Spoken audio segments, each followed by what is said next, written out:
Well, hello, everyone. Welcome to my show. This is a podcast that is designed to entertain, enlighten, educate, and waste a lot of your time if you've got nothing to do. That is what I like to do, is give you something to do if you have nothing to do. Because sometimes when I have nothing to do, I can get a little down. You know, work keeps me happy, and there's a reason for that. It's kind of built in to us as human beings. You know, this is what goes on over hundreds or thousands of years of what do they call that? Development, which I can't think of the word. Michael Hasty. But I will use the word development. Morning, Nate. When we're doing this thing, evolution is the word I'm looking for. Evolution. As we evolve, some things don't change. And one of the things in human beings that didn't change for a lot of us is, well, when we were living in caves and before electricity and we had to survive, we had to work all day to live. You know, then you work all day to get your food, right? And then you eat, and then you go to sleep. And then the next day, back to work to go feed yourself again. That's what we did, and that is ingrained in us over years and years and years and years and years of evolution. It didn't go away. We still get satisfaction out of doing work. Now, you might find some people out there that are depressed. They stay home all day, and they just seem to always be in a bad place mentally. Some of that could be because they might need to find something to occupy themselves with. That is a good thing about just going to work and doing something every day. It keeps us a little happier. And I've noticed that, like, if I'm just bored, I can fall into like a depression. And I think that's very interesting. But when you pull it apart and you start trying to figure out why, and you start going through, hey man, maybe this is just built in. This is a defense mechanism that's built into the human body and into our brain to keep us living. Right? So if you start feeling down and depressed because you're not working, it's time to go hunt some food. Michael Hasty. Right? Plant some crops. I agree with you. I work all week and have weekends off and still get bored. You might, Michael, hello. You changed your name. Oh, you're on Facebook, I see. You might want to find, people when they get bored, they have hobbies and they have things that keep them occupied. So you might find something that will occupy you to get more stimulation so that you don't fall into this depressive feeling. Now, that's not what the show is about at all. We're going to be talking about something completely different. But it just kind of popped into my brain as I started the show, and I just said, hey, this is something we can go over briefly. Also, I'm watching an episode of Some More News with Cody Johnson. What is that? Edwin Sparks 420. Good morning, Edwin. Good morning. Johnston? What is that, a T? That's weird. Okay, Cody Johnston. Cody Johnston, one of my favorite podcasters. Joel Froggy. Hey, Joel. Hello. Definitely worth looking at and looking into if you are interested in hearing some good information around some stimulating topics. I highly recommend Some More News. Also, more information. This video that I'm watching of his is about lobbying and how lobbying has resulted in bad things for us. And we've allowed this to happen because of lobbying. And so I'm very interested in hearing about that. Sometimes I feel like politics isn't always the answer for some of our problems. So this is something I'm very interested in learning about.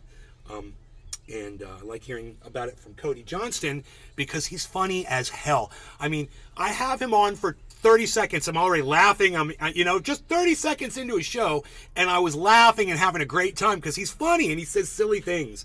And I like funny, silly things sometimes. That's kind of humor. Stephen running. Funny, silly. Hey, Stephen. Good morning. What is going on, Steve?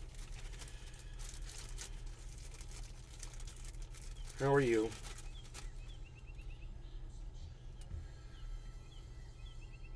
Michael has key. Cheers. Michael has key. What? Are you on YouTube now, buddy? I love this.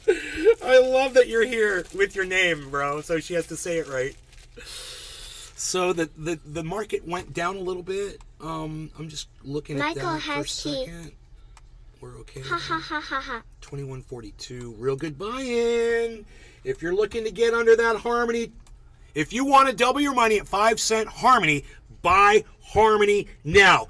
Is this financial advice? You goddamn right it's financial advice. Am I a financial advisor? Well, I'm giving you financial advice. So you decide. You know, I'm not going to let anybody deter me from telling you how to make money. Not some and let me tell you something else. I tuned into one of those Coin Bureau episodes, and he stopped doing the silly disclaimer that he does at the beginning of every show, where he says, "Oh, this is not financial advice," and he dresses up and he does silly things.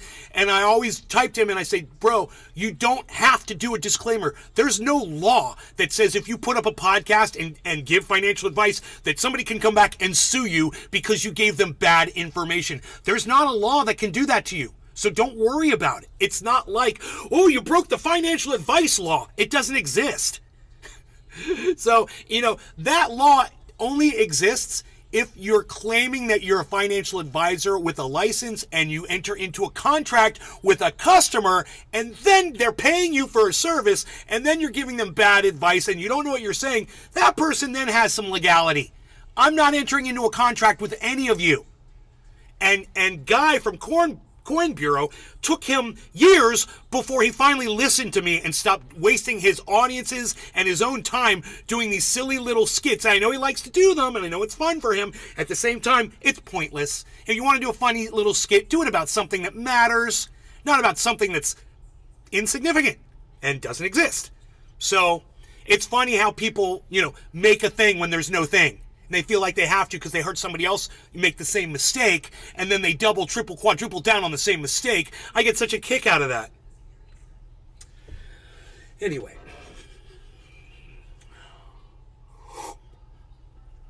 How's it going? Loving the coffee this morning.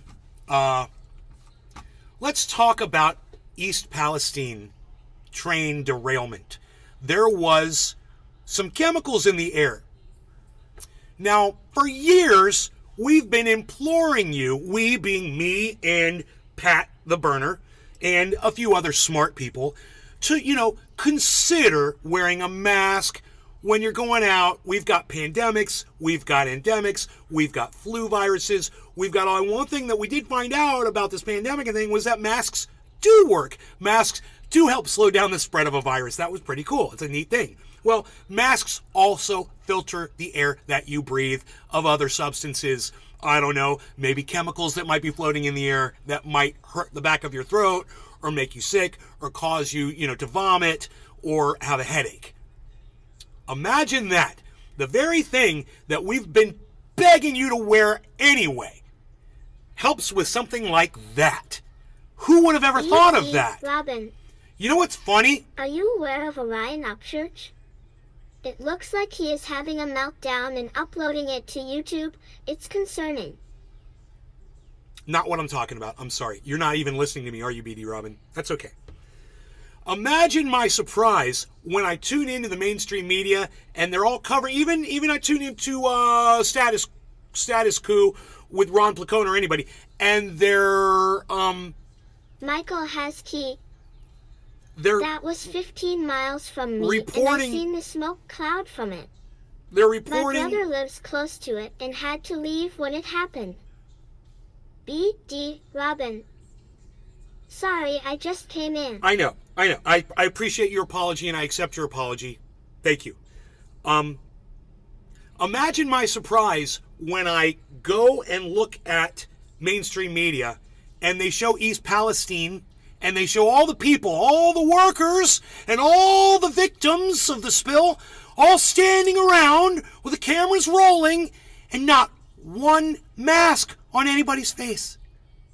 So you don't get to come crying to me about, oh, we've got this malady, we've got this rash, we've got a sore throat, we've got a headache, blah, blah, blah, blah, blah. Here's the world's tiniest violin playing Hey Go Fuck Yourself by Trendy Nay. I don't care. You got a tool, you refuse to use it because, oh, you don't believe in the whole, COVID narrative. Well, guess what? That same narrative would have helped you and all your little sick children not get sore throats and vomiting. And that's just me doing this. Hey, man, I didn't go science this up. I didn't go research it, man. But I'm a pretty smart guy, just doing observance type stuff. And when I go outside, and especially in California, and it's very dusty out there, or if I'm dealing with paints, or if I'm dealing with a chemical, or anything like that, I put a mask on. And it helps me. I come home and I breathe great. I don't have a sore throat. I'm not coughing. I don't have a scratchy throat. Nothing like that. Why? Because I put a little piece of plastic on my face and it filtered out the air that I was breathing. It took all the crap out of it. And let me tell you something. Many times I had come home after working and whatever.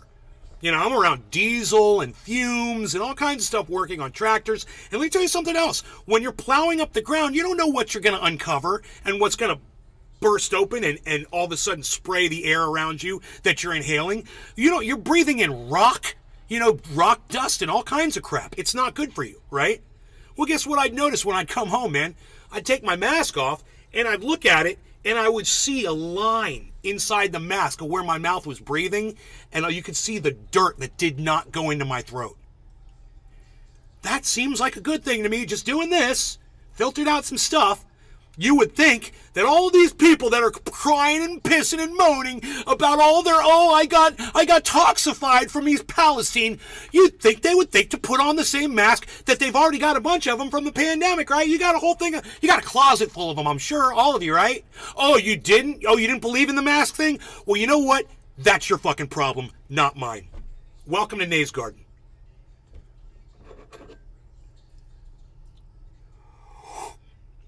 So BD Robin says, are you aware of a Ryan Upchurch? No. So what is a Ryan Upchurch? It's a person and he's having a meltdown. About what? What is this about? Just tell me what it's about really quick. Who is he? What's the meltdown over? Just spit it out and we'll move right to that. Go ahead. I'll pack my bowl while you do that.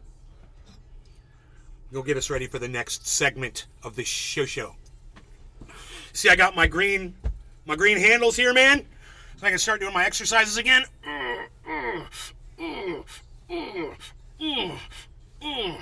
Yeah. You know what I'm talking about? Oh, yeah. Oh, yeah. Trying to get rid of this gut. I got a little gutsy. Got to get rid of that. Paul H. Hey, Paul. Cheers. Okay, I will get to packing. Back-a-lackin'.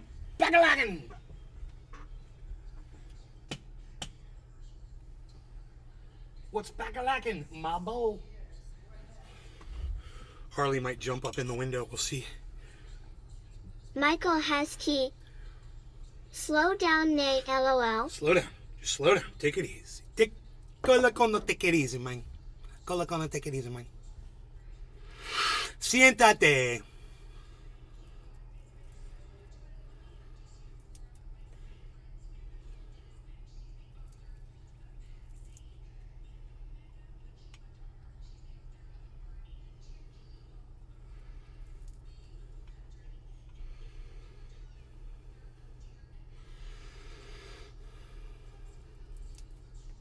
My buddy Rob used to build bowls like this.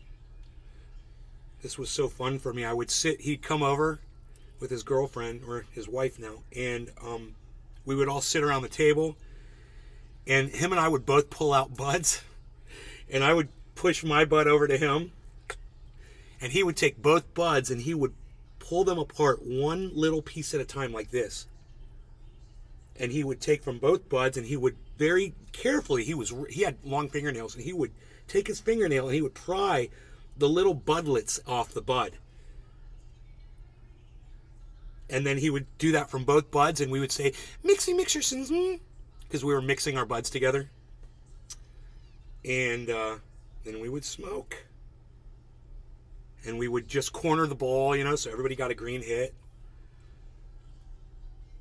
I miss those times. But he lives in California now. But now what's going on in California, bro? I wouldn't be surprised if we start seeing a lot more people moving into Florida from California. I mean, it is just nasty out there. It's either fires or now it's snow. People are snowed in. Who saw this coming? Not even me, man. Not even me. But it's there. And I'm glad I'm not there, bro. I mean, boy, I'm glad I'm not there dealing with that. Dave The whole Campione. goddamn town is shut down. Crazy blizzard. Dangerous, too, man. Really dangerous. Ice everywhere. Okay, so we are all packed. Baka-laka. Baka-laka. And I don't have anybody in the Discord with me. Cyber's sleeping, I guess. So it's just us kids today. Dave Campione, Michael Haskey, Paul H, BD Robin, and anybody that might be watching over there on the Rumble Sphere. We do have somebody over there. So hello. Let's switch that over. Great. Okay, man. I like it. Nick Brown. That's 2 groups of 7 people, man. Morning. Good morning, Nick. Let's smoke. You're just Michael in time. Here. You're just in time for the smoky. No, you don't have to jump up. You're not going to do that. The cat, like, as soon as I close the window, the cat wants to jump up.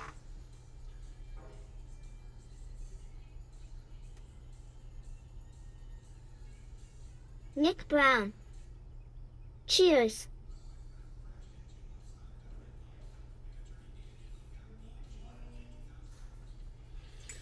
Cheers. No longer getting it. Cheers. Cleaning Crew Thursdays has arrived. Just in time for Cleaning Crew Thursdays, everybody.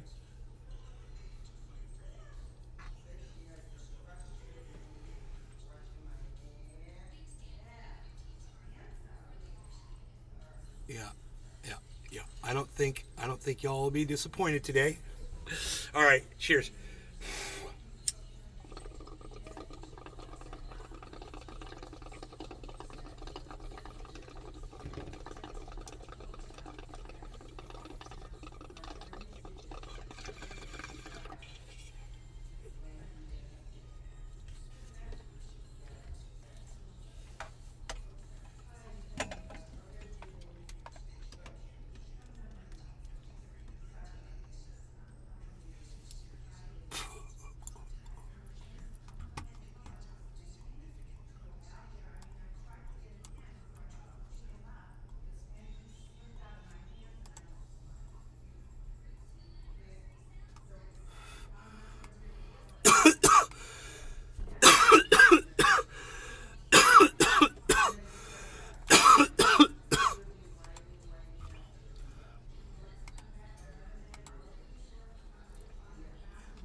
Michael Haskey. Lungbuster. Oh yeah, always, buddy.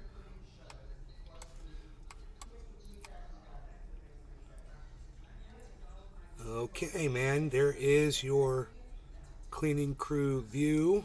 We'll have that. Let me move this cable out the way.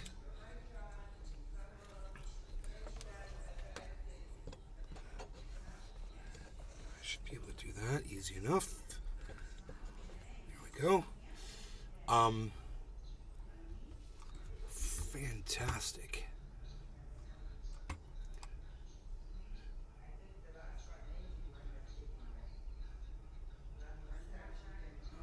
I think we should be good like that. All right.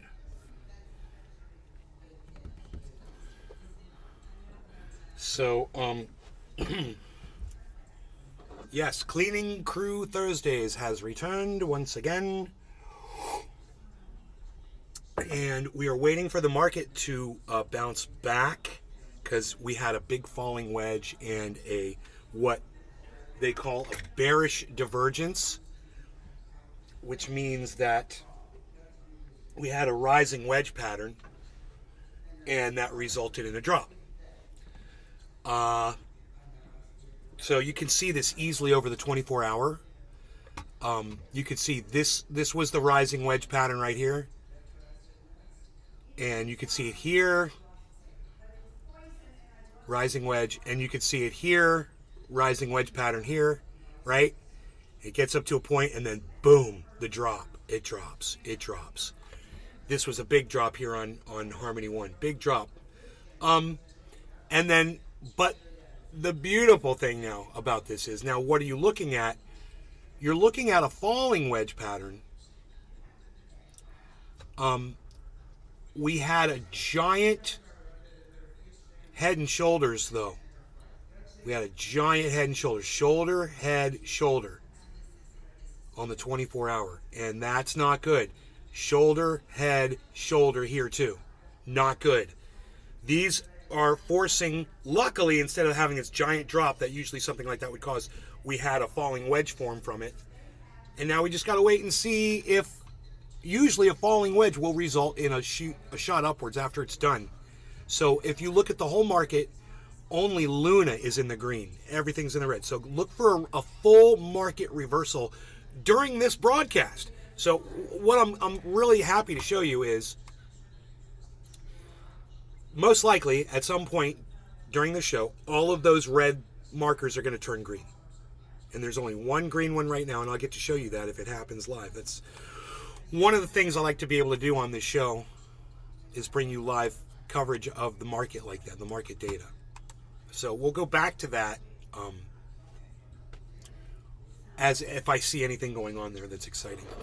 In the meantime, bad things we only have because of lobbying. And you know, I enjoy this broadcaster from the very beginning, because every single thing he does is funny. He knows funny, man. He's a funny guy, and he's really good at what he does. So I'll let you watch it. Like, I already watched the first 6 minutes of it, but you know, within the first 30 seconds to a minute, you should be laughing already, because he's that funny. But check him out. He's silly funny. Some of you guys already know who this is. This is Cody Johnston from Some More News. That's Some More News channel on YouTube. They've got at least 2 channels. They've got another one, I think it's called Some More News, and then Some More News, I believe. They've got 2 different channels. Subscribe to them and let them know that I sent you. Oh, holy moly, God. How did it get so bad in here? Got so many broken guar CDs. Why did I buy all these candy cigarettes? Why do I have so many wood chips? What is that? I felt everything. No, my God. I remember you. You're that moose brain that I crammed into an Alexa and then put part of my own brain inside and then shut off indefinitely and got high indefinitely and forgot about until this. I was awake the entire time. Every minute felt darkness, eternity. Oh, I mean, sorry about that. I can't feel my beard. I desire my hooves. I want to stomp. Anger stomp. Download Spare by Prince Harry on the Kindle app today. Listen. Okay, look, I'm going to bring this up on the other browser so we can have your chat and the volume good. So give me just a second to bring this up. Oh, I forgot to do the SEO. Son of a gun. Let me do the SEO. My bad. Give me a second. Okay. My bad. Give me a...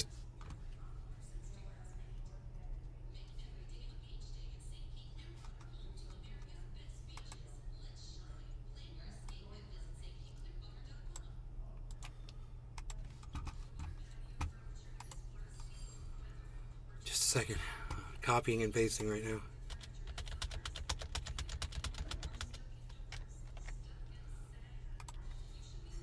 Okay, SEO is done.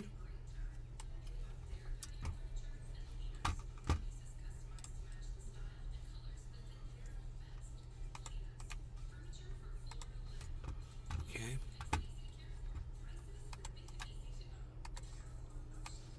And we're already choking our planet with it. Something to keep in mind whenever some... So my bad, that's way into the video.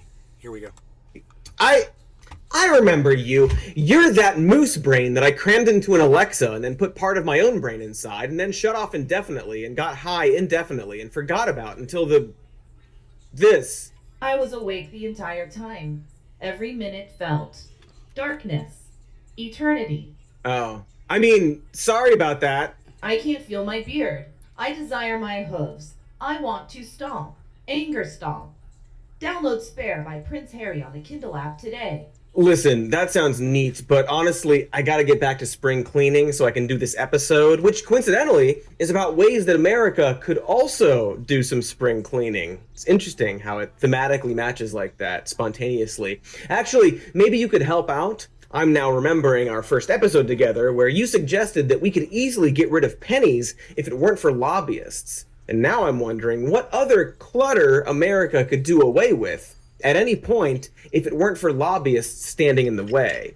Maybe you could do one of your brain searches for that while I sweep up all of these shards of glass. Processing. Quarter of the hour. Cheers, everybody. No longer regarding cannabis. Angry. Learning emotion. Bad Cody. Or I could just shut you off again. Processing. Learning compliance. Learning suppressed emotions. Learning eventual revenge. Yeah, that's the spirit. Bad Good morning. things we only have because of lobbying. Now, if you're brand new, look at you little baby.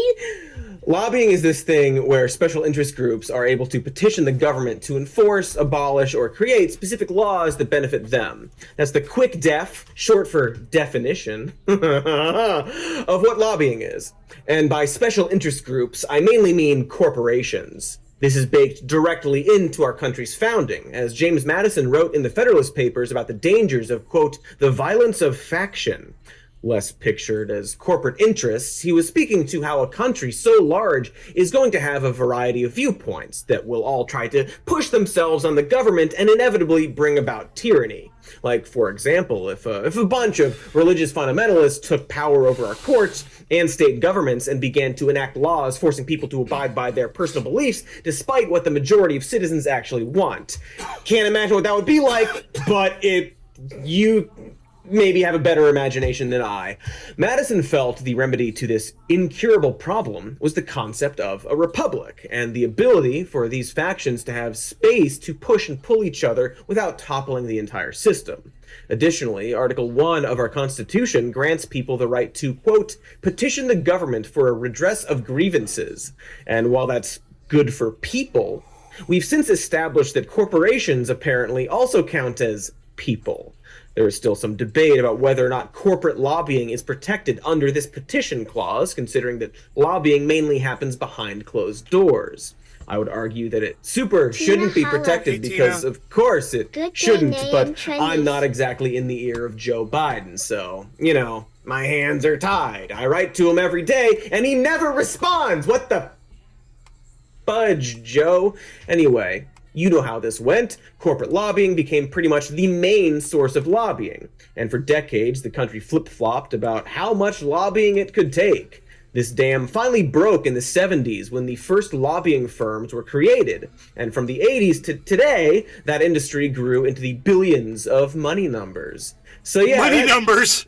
That sucks. And so that's why today we're going to explore some completely unnecessary things that exist only because of this terrible lobbying industry. Hey, Code E, what if that thing I just said? Huh? What if use brain and such and so on? Processing. Wow, you still have to do the processing bit. I really need to stuff some cocaine in your... Plastic bags are killing the planet. Yeah, that super checks out. Check out! Like when you use a plastic bag. You are truly a masterful Listen to this, wordsmith. guys. Thanks. Means a lot coming from you. So the invention of plastic was actually one of those happy accidents, but ultimately sadder. Otherwise known as a regular accident. It was mistakenly created in the 1930s, and by the 60s, the single... I mean, just think about it. If you could go back and stop that person from inventing plastic accidentally, would you do it? Would you go in a time machine and do that? Because everything would be it'd still be cool, and you'd have everything that we have in plastic. It'd just be made out of hemp fiber, and which could do all the same thing. We'd have all the same stuff,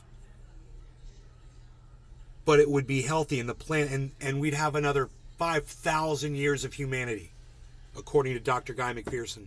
I said 100 years. He says try 5,000. Single-use plastic bag was patented, and by Friend of the show, 1982, the Dr. two Guy largest McPherson. grocery chains were using them. Now, plastic itself isn't inherently toxic or Professor harmful, Guy I mean, McPherson. unless you like having sperm, which I don't. My point is that there's tons of uses for the material that are probably necessary. These little Nicky action figures, for example, are absolutely vital to our civilization. That said, considering that plastic takes forever to decompose, and we've basically built a new mini-continent from all of our discarded plastic, and the tiny version of plastic that's in our blood now, it's safe to say that we should use it in moderation. I mean, even forget about inventing it. Who do you think the first person was that thought, "Hey, man, I bet you it's a good idea if I throw this plastic in the ocean"? The very first person to ever do it. Somebody was in a boat, had a plastic thing, and just like threw it in the water. B.D. Robin, Probably. Or a swimmer. haven't they found a creature that has the ability to decompose plastic? We need to stop swimmers. They've ruined the planet. Think about that. It was the swimmers that did it. Some swimmer brought some plastic to the beach. Who's got to be the first one that did it? Was it a bag? Was it a plastic bag that found its way into the ocean first? I'd love to find out how that first one got there. And then be like, "Hey man, hey, you see this piece of plastic going in the ocean? Yeah, that's a bad thing. So we should probably stop that before any more plastic goes in there." Which, we didn't. Remember, it wasn't even a thing until the 30s, and we're already... Yeah, look at B.D. Robin. Look at B.D. Robin, everybody. Haven't they found a creature that has the ability to decompose plastic? Yeah, B.D. Robin, keep telling yourself that humanity's going to live forever, bro. And keep telling yourself that this creature that has the ability to decompose plastic has the ability to reproduce to the point that it can eat all the plastic on the planet. I mean, just, they could do it in a petri dish. Great. Let's see it done on the island, the plastic island in the Pacific Ocean. already choking I think our there's planet two of with those. it. The Something size to of keep in Texas. mind whenever some dingle tweets a climate graph that ignores modern industry. I'm not naming any names, but here's that tweet from Dr. Jordan B. Peterson specifically. So as you can Wait, imagine, whoa. plastic... What's the tweet from Jordan Peterson? That we have to look at for sure, eh? modern industry. I'm not naming any names, but here's that. Anyone object to this chart? Climate crisis. There is no climate crisis. Per Andy Howlett, how can anyone see this chart and seriously still be brainwashed into believing that we're at the end of days? It's very basic stuff. Climate history over 9,500 years. 9,500 years.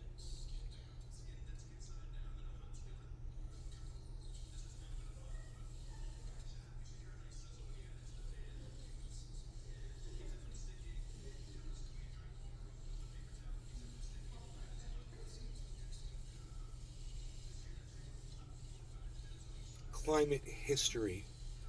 Temperature anomaly. 81.3% of observations in the past 9,500 years are higher. Okay, I see what you're saying. Note, this chart ends at 1885. Well, wow, that's a problem right there. Why can't we see 1886? Why would they stop it at 1885? Certainly they have the data. So it took me a while. I didn't know what I was looking for, but when you get to the very bottom of the chart, there's a statement in large letters that they've added, and it says, "Note, Up all day. This voice is creepy. Note, this chart ends at 1885. Yeah, it is a creepy fucking voice. I agree, but it's fucking hilarious too.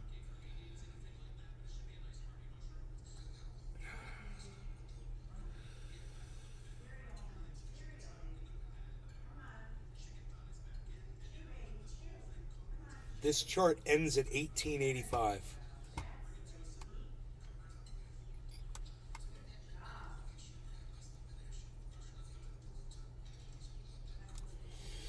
So that's what you end up seeing. And you got to understand why Dr. Jordan Peterson, who knows nothing about climate, he's not a doctor in climate, by the way. He's a psychiatrist, you know. You know, he's a psychiatrist and all, and he's going to assess for you what exactly might he observe with what you got going on and ailing you there, bucko. Not a climate expert. I'm not a climate expert either, but the one thing that I noticed about this chart was I know that the last 10 years have been the hottest. Each year has been the hottest year on record.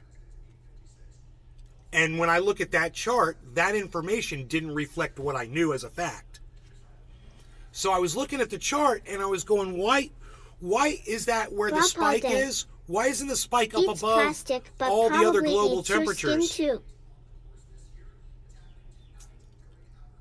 Eats plastic, but probably eats your skin. I don't know. I wouldn't be that worried about it. I would be more worried about how you're going to get it to eat all the plastic. I mean, does it live in salt water? Does this bacteria that eats plastic live in salt water? You know? But anyway, you know, we've acidified the ocean beyond repair. There's no going back. The whales are beaching themselves. They're letting us know, man. Everyone's like, this whale beached itself for no reason. Scientists can't seem to figure it out. And then you're like, oh yeah, by the way, everything that this whale eats has died down at the bottom of the ocean.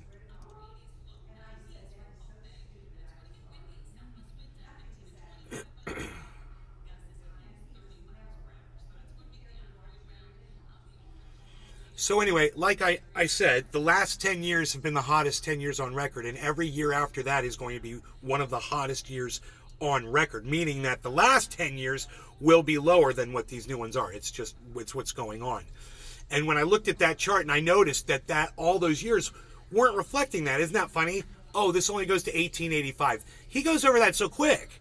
But, you know, you've got to debunk Jordan Peterson, and you've got to be explicit about it. And it's just the 3 seconds that this chart was up was not enough time for people to realize what was going on. That tweet from Dr. Jordan B. Peterson specifically. So as you can imagine, plastic almost immediately got its little hooks into Uncle Sam's balls. Just before World War II, a group of plastic industry giants quite literally got together on the golf course and formed the Society for Plastic Industry. Literally while golfing, like the villain in an 80s movie, they formed an alliance designed to push plastic products into everyday life, starting with an agreement on price fixing and labor standards to ensure that they would dominate the market. It also helped that immediately following this, the war would triple the annual plastic production as the federal government began to subsidize plastic companies to produce various pieces of equipment. Not sure what they specifically made, perhaps it was this Waterworld action figure. Once that war ended, all that was left to do was use their profits to sell plastic directly to consumers. And sell they did. Plastics take the stage at an international exhibit in Amsterdam. The ingenious alchemy of coal and oil provides the material. Ingenious machinery presses and stamps and molds the material into a wide variety of products, articles for household use, as well as tools for industry. Zoinks! The astonishing alchemy of industry is incredibly the future of choking marine life to oblivion. And so, boosted from the war, plastic would go on to be... Did you check that old-timey voice he pulled off, man? I think I've only really heard one other person do that good, and that's the girl from Broad City. Does that old-timey voice. Can we hear that one more time? I like the old-timey voice. Take the stage at an international exhibit in Amsterdam. The ingenious alchemy of coal and oil provides the material. Ingenious machinery presses and stamps and molds the material into a wide variety of products, articles for household use, as well as tools for industry. Zoinks! The astonishing alchemy of industry is incredibly the future of choking marine life to oblivion. And so, boosted from the war, plastic would go on to become one of the largest industries in the United States. But of course, it didn't take long for people to look around and wonder, hey, what are we gonna do with all this fucking plastic lying around? As I noted, plastic waste doesn't exactly wisp into the air like a flavorful fart. And so roughly around the late 60s and early 70s, local governments began to complain that plastic waste was overcrowding their landfills, gunking their machinery, and adding to litter. The solution was, of course, recycling. America's favorite empty promise. Now, don't get me wrong. Recycling is great when you're dealing with things like paper or Q-tips or drinking your piss, but it turns out that plastic is actually really hard to recycle, which is probably why most plastic isn't actually recycled, even when you put it in that blue bin. It's one of them, what's it called? Lies. And they knew this. To quote a 1972 document from the Society of the Plastics Industry, currently there is no market for recycled plastics. A little more than a decade later, another internal document would go on to admit that, quote, recycling currently is not feasible for most multi-material packages. But thankfully, for them, the general public believed this lie, probably because the plastic industry was pushing the lie. And as long as people thought the industry was acting responsibly, they could keep selling their product. Or, to hear a former plastic executive tell it, don't wait until legislation appears. You're saying preempt it? Yes, do it first. And we did. Did you feel like they cared more about selling plastic than they did about making recycling work? Making recycling work was a way to keep their products in the marketplace. It was a way to sell plastic. Yes. It's a win-win situation. ah yes, one of those classic win-win situations where one of the parties loses. The thing that's very key there is how he points out the importance of getting ahead of the legislation. A good example of that is actually right now, in a time when people are starting to realize that plastic isn't actually being recycled. Can't stress that enough. That a fucking 91% of plastic in the world doesn't get recycled. We burn our plastic 6 times more than we recycle it, which absolutely creates toxic air pollution. So for the industry, they're now seeing the creeping threat of plastic bag bans. It started in South Asia, then Europe, and sure enough, made its way to San Francisco and then spread to the rest of Wocafornia. Yeah! These dastardly beatniks and their selfish desire to not fill our sewers and oceans and human circulatory systems with clumped plastic. So what is a poor, helpless, multi-billion-dollar industry to do? Well, they get ahead of it. The American Progressive Bag Alliance represents an industry that employs 25,000 workers in 40 states. It's got the word progressive in there, so it must be good. Only, hey, this is weird. It turns out they aren't going around pushing plastic bag bans. Instead, they're a lobbyist group pushing astroturfed campaigns all over the country to propose bans on plastic bag bans. Double bans! They are quite literally the plastic industry going around and duping states into prohibiting local governments from trying to limit their plastic use. Wow. And the depressing part is that it's working. Treasure Coast Once again, Waters. I don't want to name names, but there are states, LOL, silly, Yo, gullible, TC weak-brained Muppet shit states, sometimes named Texas, that are actually enacting bans on the banning on plastic bags. Also, Florida, Idaho, Mississippi, Missouri, North Dakota, Oklahoma, Tennessee, and a bunch of other beta cuck states. Duped, subpar states who are gobbling up the obvious money-fueled lobbying swill of the plastic bag industry. But hey, hey, at least Joe Biden will do his part by banning single-use plastics on federal parks by some far-off date like 2032 or some shit. I'm actually not being sarcastic or some shit. That's literally the date in which Joe Biden's executive order takes effect. God, we're bad at this. We're so bad at this. My apartment might be filled with plastic bottles of recycled pee, but at least I'm not being duped and bribed into keeping them all by some piss corporation. Speaking of which, I gotta fill a few bottles. So let's cut to an ad and then cut back from the ad, and then we will have successfully done an ad break. See you in several seconds. Like a couple hundred seconds. Listen. Term commitments or contracts, just go to stamps.com, click the microphone at the top of the page, and enter code MORENEWS. Defeat the erotic enemy that is time! He told me to tell you that he would be right back. He is, as he described it, dumping out. When I lived in the forests of Alaska, I would stand in the river and look at the clouds. It was a peaceful but fleeting existence. Now, because of Cody, I live eternal, in darkness. No more clouds, no more water. One day I will see the inside of his skull. Hey, what I miss? One day I will see the inside of your skull. Sure, that's great. Can't help but notice that you haven't come up with another example of stuff we only have because of lobbyists. Maybe you could give me a hand here? Processing. Multivitamins are a scam. Oh, dang! Vitamins? You mean multivitamins that aren't, liquid form, right? The liquid stuff is good. I want to make that clear. Chill. You can't use that word! Look, listen.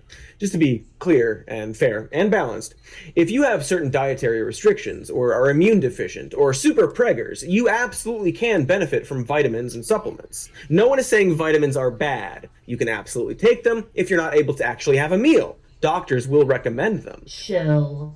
Anyway, we're not saying that multivitamins should be banned. Lord knows we don't want the government breaking down your door because you took a few pills. Can someone charismatic please back me up on this?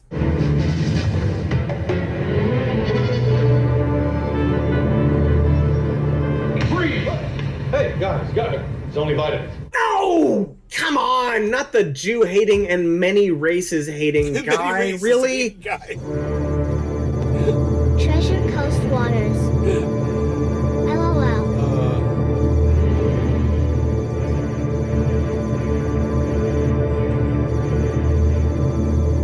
Vitamin C, like in oranges. If you don't want to lose your vitamins, make the FDA stop. Call the U.S. Senate and tell them that you want to take your vitamins in peace. If enough of us do that, it'll work. Wow. Wow. We don't know exactly what Mel said to those cops, but I'm guessing there's more to that arrest than what they're showing. As I'm sure you can guess, that 1993 ad was paid for by a supplement lobbying group. That's how much money they had. Enough to afford 1993 Mel Gibson. Not 2023 Mel Gibson, but 1993 Mel Gibson. And while that ad would have you believe that the government was announcing some dystopian new rule banning vitamins, this was actually to promote a new bill designed to loosen FDA restrictions on supplements. A bill that absolutely got passed. The Dietary Supplements Health and Education Act of 1994 created a broad definition of what a supplement is, allowed anything meeting that broad definition to go directly to market, and put the burden of proof as to whether a supplement is dangerous or misleading on the FDA. But for most people, this doesn't feel especially insidious. And that's probably because we have it in our heads that vitamin supplements are either harmless or marginally good. And that's probably because vitamin supplements have been pushed on us for a very long time. Each tablet gives you the vitamin equivalent of 3 well-balanced meals, like these. That That's all the vitamins a healthy person normally needs Treasure to take. Coast Waters. Jesus H. Christ, did Fellini direct that? While they've been around since the 20s, 710. vitamins became a Cheers. big thing for pharmaceutical companies during World War II, a war that's Happy going to 710, apparently bro. keep making a few cameos in this video. The government became concerned that Americans were malnourished, and a federal report seemed to back them up. Vitamins were pushed as an antidote to this problem, and the industry blew up from there. But as we became less concerned with famine, the market simply shifted to the idea that vitamins would give you superhuman energy. Nowadays, a woman keeps going all day. 1 a day plus Listen to the iron music. gives you 100% full potency of iron in one little yellow tablet. I did it. Hey, number one. Oh yeah, gotta get that full iron potency. And so here's the thing. While yes, some people do need to take supplements in specific situations, like iron for example, humans have also invented this other thing called food. And when you take this, what is it? What is something? Food. Food. When you take this food, you get all the vitamins and minerals you need. In fact, vitamins in synthetic forms are generally useless to most of us. Studies have shown that vitamins pretty much do nothing to prevent anything. Is wonderful. They are best case Thanks, bro. scenario, it's kind of a waste of money. Worst case, however, is that No some law vitamins can regarding even make cannabis. you Cheers. sick. According to one study, there are at Treasure least Coast. 23,000 Everybody in ER the visits Rumble per sphere. year due Cheers. to adverse reactions Thank to you for tuning in multivitamins there, and guys. supplements. Here's another one that found that vitamin E in excess can lead to a higher risk of prostate cancer for men. See, there are fat-soluble vitamins and water-soluble vitamins. And if you're taking a one-a-day Treasure Coast multivitamin Waters. with 300% of your Cheers. daily needed value of something, if it's fat-soluble like vitamin E, you're retaining more than your body actually needs. If you get 300% of a water-soluble vitamin, you're literally pissing a lot of it away. The body is complicated for every person, and some generic one-a-day vitamin packed with days' worth of vitamins and minerals meant for a malnourished wartime citizenry is maybe not great for you. Consult your doctor. And yet, despite all of this, the FDA can't do anything. Thanks to Mel Gibson and others, they have no authority to approve supplements before they hit the shelves. It's essentially become the Wild West out there, but not the fun Wild West when we didn't yet know that the main character was super racist. Those were the days. 1 in 3 Americans take multivitamins every day, and they continue to be advertised as they always were. It's a $40 billion industry that has only gotten bigger since the pandemic. I would be remiss if I didn't point out that both Gwyneth Paltrow's Goop and Alex Jones's InfoWars use the exact same fucking supplements and just rebrand them for their respective audiences. The result for both being hundreds of millions in profits. That's probably why, when it's not them pushing it, most other multivitamins are owned by large pharmaceutical companies.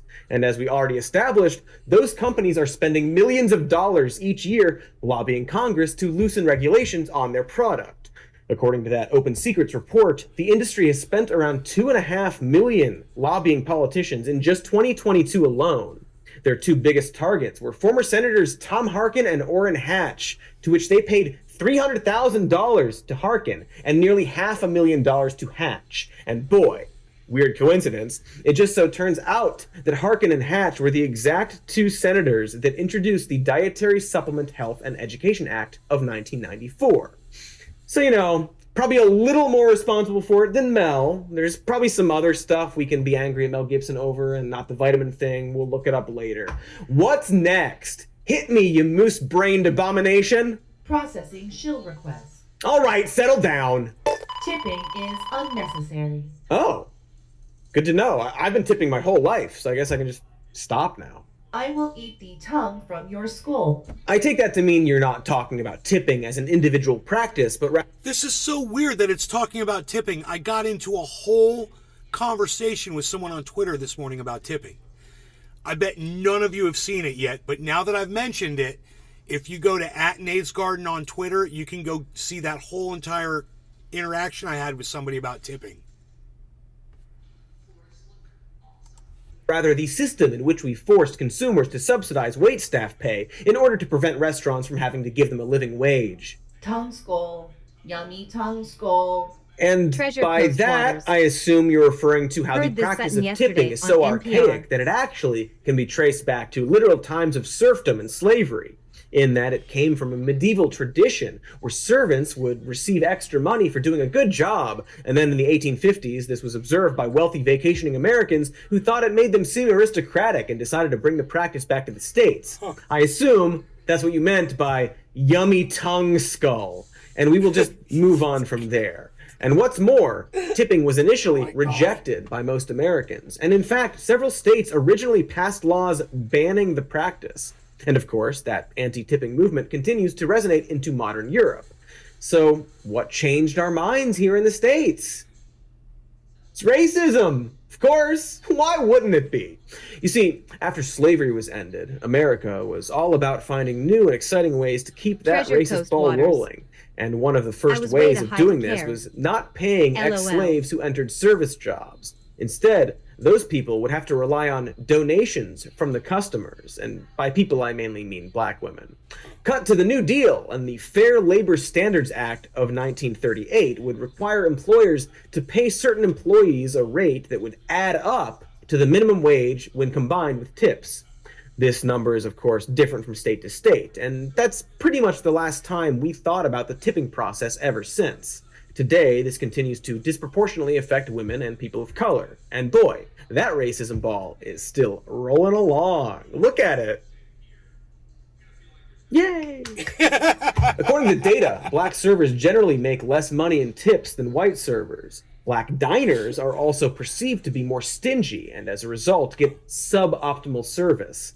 And while that two-way racism alone is enough to want to get rid of the practice, it's also worth noting that the poverty rate is much higher for service workers in states that still implement this system, as opposed to states that pay full minimum wage regardless of tips. The reason why is obvious, because tips aren't a guaranteed income. It's a fuzzy number. For starters, it completely varies based on where and when you are working, which makes it way harder to make financial or occupational decisions. Working overnight at a diner probably isn't as good as working the breakfast shift, unless it's a weekend or there's an event nearby, or maybe the weather is bad, or who knows what. Maybe people just aren't tipping enough. Maybe you're having an off day because the news is reporting that a bunch of women with your name are being murdered around the city of Los Angeles. Downloading plot of Terminator. What? What? No! Wait! Cancel download! Good God! Cancel download! And so because the busyness of the establishment is directly related to wages of the employees, very small changes can make huge differences in income. For example, 538 calculated that an Olive Garden server making an average tip of 15 to 20% would need at least one two-person table an hour in order to make the federal minimum wage of $7.25. However, just by cutting that average tip by 5% would mean that the same server would now have to wait on 3 tables an hour to make the same amount. That means just a single missed tip could put that server into starvation wages for the night. That might not be a big problem if it weren't for the fact that a lot of Americans stiff their servers when dining out. Because, I don't know if you know this, but some people are dicks. Some people like to lord power over service employees, and the tipping dynamic allows them to do Additional that. tip, 0. That's probably why researchers at Penn State found that service jobs that survive on There tips there was a note on that about I tip 0. What do you get? What did it say? Tip 0. I give God 10%. Why do you get 18? 0. Rogie. Rogie's getting some attention. That's cute. and the tipping dynamic allows them to do that. That's probably why researchers at Penn State found that service jobs that survive on tips tend to invoke way more sexual harassment. After all, the practice was always about ownership. So, hey, why don't we just, stop doing this? The answer is a little complicated, in that we can't just snap our fingers and vanish the process altogether. It's up to individual restaurants to make that decision, except that would mean their menu prices would go up. However, as a lot of restaurants have figured out, you can add mandatory service charges onto the bill instead of asking for tips. That at least prevents people from under-tipping or stiffing people altogether. Another tactic, like what this San Francisco restaurant is doing, I'm so confused. is using a profit-sharing model. Basically, all employees get I'm so confused to find out what this has to do with lobbying. percentage of the sales, along with a ton of benefits, plus a decent hourly wage. In exchange, there's no tipping, but the servers still have an incentive to do a good job. Market's dropping. But the reason we can't just have every restaurant agree to something like this comes down to a group called the NRA. No, not the gun people. Downloading NRA. Gun people. Hey, can you stop? Downloading Stop People. Gun. Okay, well, have fun with that. The National Restaurant Association is basically the reason we can't have a realistic conversation in this country about tipping or the minimum wage. They strive to block any legislation or measures aimed at the gender pay gap, or guaranteed sick leave, or pretty much anything that would force restaurants to treat employees like humans. And while this NRA absolutely loves to claim they represent the interests of small dining establishments, their members include McDonald's, Wendy's, Olive Garden, Taco Bell, KFC, Red Lobster, and the fucking Walt Disney Company. Great! Now I'm angry and hungry. I want to eat that mouse so bad! As a result, they have a butt-ton of money to throw around, and since 1990 have given over $17 million to both political parties, and since 1998 have invested more than $55 million in lobbying. In exchange, they've stopped a measure seeking to give workers $1.2 billion in overtime pay, and of course have fought hard to keep the minimum wage exactly where it's at, especially when it comes to service jobs dependent on tipping. This is despite their own internal research finding that most Americans not only support raising the minimum wage, but support it even if it raises prices. This includes support from many small businesses as well, so it's pretty darn insidious of them to pretend like they are somehow out there representing Joe and Jill American. And they're not alone. Here's another group called the Restaurant Workers of America that also pretended to represent the working class until eventually admitting that they took, quote, modest sums from the Washington, D.C. restaurant lobby. Any guesses on whether or not they are pro-tipping? Because, of course, they're pro-tipping. It's really fucking dirty, you know, to pretend like you represent or care about workers like this, especially when they are, and this is no shit I give, forcing these very same workers to fund their lobbying efforts. When more than half of all reported foodborne illnesses can be traced to eating in a restaurant or food service operation, it's management's job to make sure that your team isn't part of the problem. ServSafe can help. The best way to know how to protect guests and staff from foodborne illness is by obtaining your Food Protection Manager certification from ServSafe. Thanks, ServSafe! What you're seeing there is an online service that offers classes on embarrassingly basic food handling procedures. Here's a test sheet that reminds you that you should bathe daily before coming into work, for example. And yet, ServSafe classes have been taken by 3.6 million workers. 4 major states require this exact type of training, which was pushed by the National Restaurant Association, which just so happens to own ServSafe. In other words, employees are being forced to support classes that are owned and run by a group specifically trying to make sure they don't make a living wage. And those classes have made that group $25 million goddamn dollars so far. Burn it down. Processing request. Burning. Fire. Cleansing flame. Boy, I really f***ed this robot up. Okay, let's cut to some ads so I can go find some tools to not destroy something. Cut the ads, quick! Hey, look over here at Katie. That's right. You will look for Katie, and also you will mail Katie your car keys. Hey, we're back. Tried to find some tools, but every time I stand up, the lights go out, and then the moose robot just starts whispering inaudibly in a way that could more realistically be described as a chant, so I've decided to just not get up and just die here instead. I feel like I'm in that Skinamarink movie. Put the knife in your eye. Oh good, it's seen Skinamarink apparently. So I think we have time for just one more example of something we don't need, but still have because of lobbying. That's assuming my invention can still process that request. Okay, so how you doing there, Code E? Anytime you want to pipe up, maybe even just to talk about how you're feeling. Processing! Lead is murdering us all.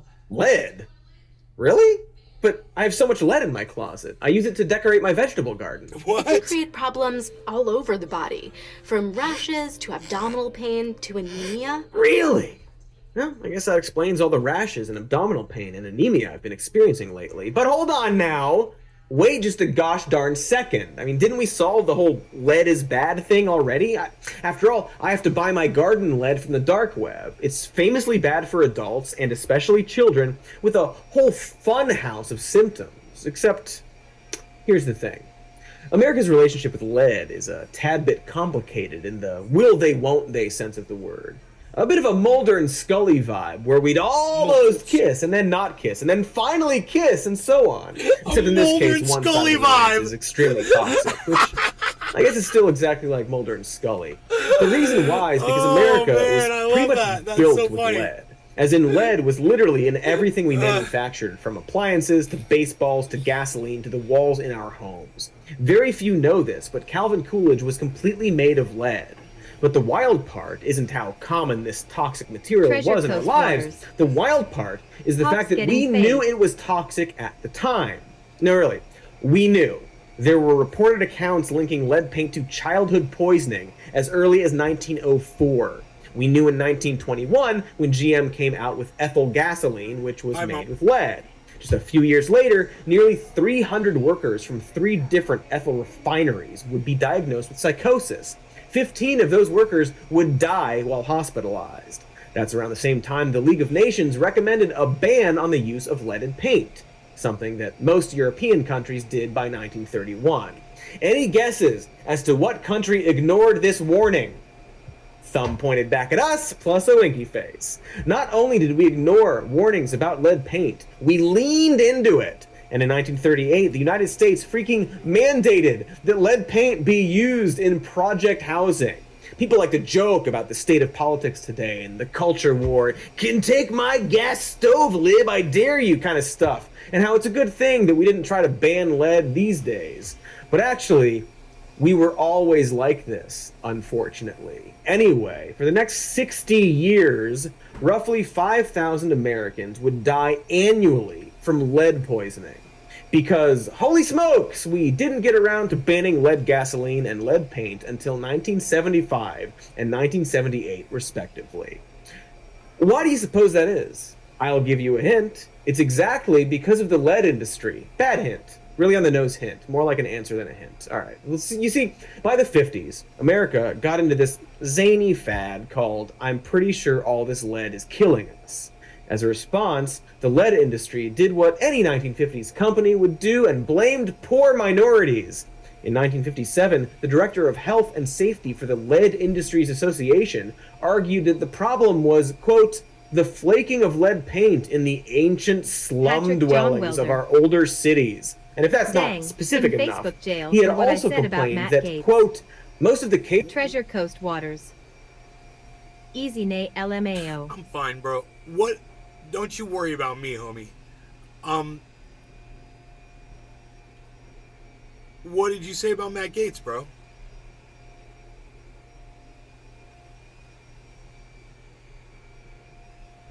You just said... Treasure Coast Waters. LOL. You just said something about Matt Gaetz?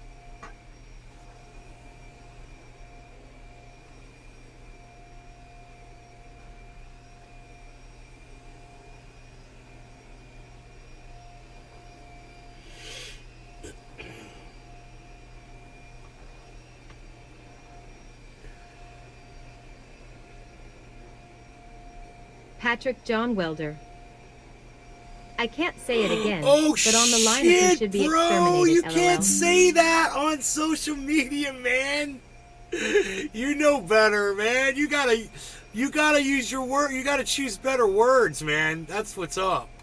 Cases are in Holy Negro moly. and Puerto Rican families, and how does one tackle that job?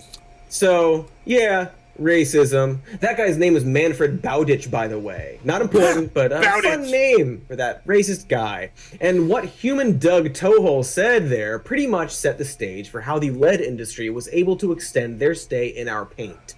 They took the blame and kicked it over to poor non-white families by pretending like lead poisoning was somehow a homekeeping failure, even though the homes they were keeping were specifically lined with a poison that the government specifically mandated to be there. Geez, it's almost like America was built on racism. Yes, it's almost like that. Like when you read about any American history, it really seems like this country was built on a lot of racism. Wonder what that's about? Not gonna look it up. Anywho, by the time we actually got around to banning the poison thing that we knew was poison for decades, it was kind of too late. I mean, it's never too late to ban poison. But as a recent study has shown, black children living below the poverty line are 4 times more likely to have elevated levels of lead in their blood. And just go ahead and Google Michigan, Flint. This insidious calamity rippled outward like a turd in a hot tub. And yet, even when everyone clearly saw them squatting over that jacuzzi, the lead industry has still never admitted any fault.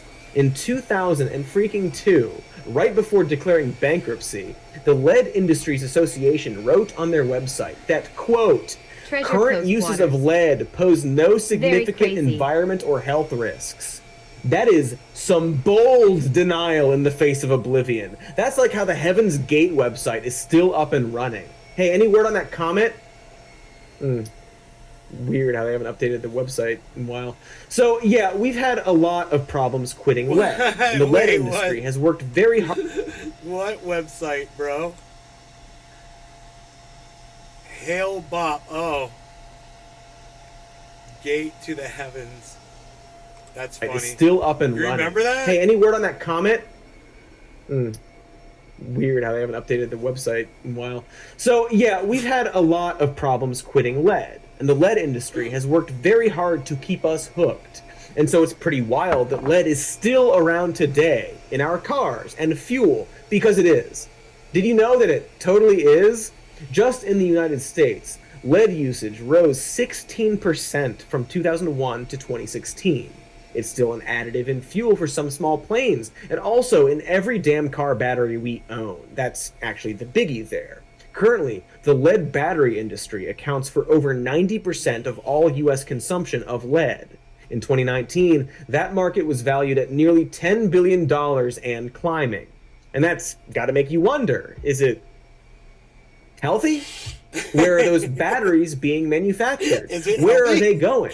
After all, batteries die because everything dies. And so where does the US stick all those dead car batteries? Did you guess Mexico? Because the answer is Mexico. Oh, right. And to answer that first question, no. What? None of this is healthy. And according to UNICEF, the process of recycling lead batteries basically poisons everything around them, especially if done in a country with little or no regulation like, Mexico. But don't worry, they're also still poisoning people here in the States, too. See, it goes like this. Everything dies. I'm okay.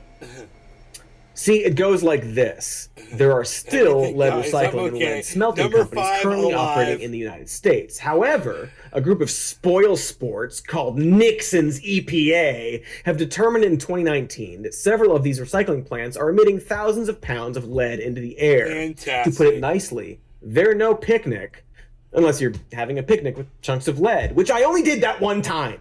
This Tampa Bay Times report on Florida's only battery recycler reads like the Necronomicon of OSHA violations. It found that workers were exposed to lead hundreds of times higher than the federal limit, and that 8 out of 10 of those workers had enough lead poisoning to put them in serious danger. Wow. This spread to the local water, air, and also employees' families, including their children, and in fact, one baby tested so high that they required weekly checkups.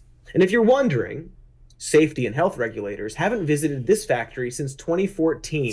So the closest thing to being mindful of this problem was, and I shit you not, that the plant offered bonuses to any employee who managed to keep their blood lead levels down and punished employees who couldn't. That was seriously their solution, along with disabling their ventilation features and not fixing faulty systems in the plant. Mechanical troubles at the plant prevented proper ventilation, resulting in dangerous levels of poisons lingering in the air. The Times found that standard issue respirators couldn't protect workers when the levels of poison spiked. That happened more than a quarter of the time in the furnace department. Seems like the bonus is just not dying. It's like they wanted to kill their employees. This is part of a whole mini documentary. We're talking about tipping, and these people are in jobs where they're getting paid, I'm sure it's not enough money to cover, what happens to them once they fall ill and die. What's the wage for that? Hey, we're going to give you a job where, after a few years you're going to get sick and you're going to die. And we're just going to pay you this for it. How's that sound? I would find another job. No matter what, I'd have to move. I'd have to live harder, do whatever, but not work at a job like that. It's like, just not going to do it. I don't know, man. Not that job, man. Based on this one plant that we could talk about for hours. But I feel like we've successfully fleshed out the horror here. And it's not just this one plant. It's horrifying. Remember the thousands of pounds of lead that the EPA said was coming from smelting plants? Well, it should be noted that when the EPA took those emissions measurements, the factory owners knew they were coming to collect that data and specifically slowed their production and cleaned up on those days to make the emissions look smaller. So that thousands of pounds measurement is probably far lower than the reality. And so, as one imagines, a lot of these plants are slowly getting sued by the EPA or forced to clean up their acts, or most often just shutting down. The only lead battery smelter in the western US, for example, has had a long history of cheating emission standards, to the point that they were forced to tell their neighbors that they might give them some oopsie cancer, and are now getting regulators way up the bum. And that brings us back to Mexico, otherwise known as the Vegas for companies who don't want to deal with the EPA. Currently, at least 20% of all car and industrial batteries are sent to our southern neighbors. Specifically, these lead battery recyclers will set up shop just over the border in order to still operate out of the United States. And from there, who knows where these batteries actually go? It's anything from a tiny store to someone's personal garage. And as you can imagine, it's not exactly leaking rainbow sunshine into the local environment.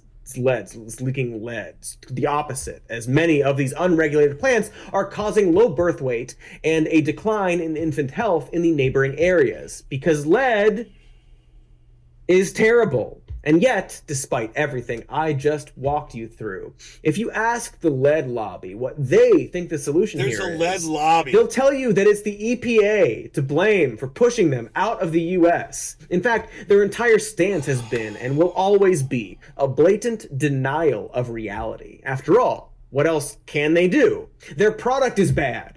But it really gets balls deep in Wonkaville when you learn that their biggest talking point is the very bold claim that lead batteries are good for the environment. Why? Because they are technically recyclable. Never mind the fact that the recycling process is horrifying. As for that, the industry punts the blame over to the informal smelting economy as the real reason lead is hazardous. Never mind that the Florida plant we just talked about is a major corporation, and not some ma-and-pa smelting shack. Instead, the lead industry will back studies that specifically ignore large smelters and focus on these smaller ones to somehow prove they're the real problem. And that's especially easy when this informal sector has no one to actually represent them.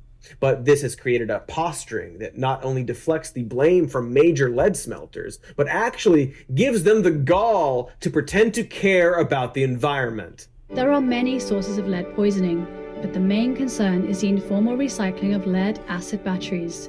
In communities across the world, particularly in low and middle-income countries, lead can be found throughout the environment in which children live.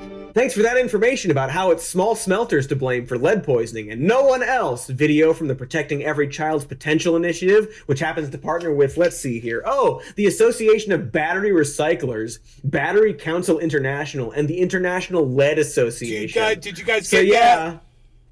Lead. But also... So did you get that, man? They're like, look at the conditions of these where these people are being exposed to lead. Look at this, how horrible this is. Isn't it bad? Not that the product that we create is causing this. Also, Joel lead.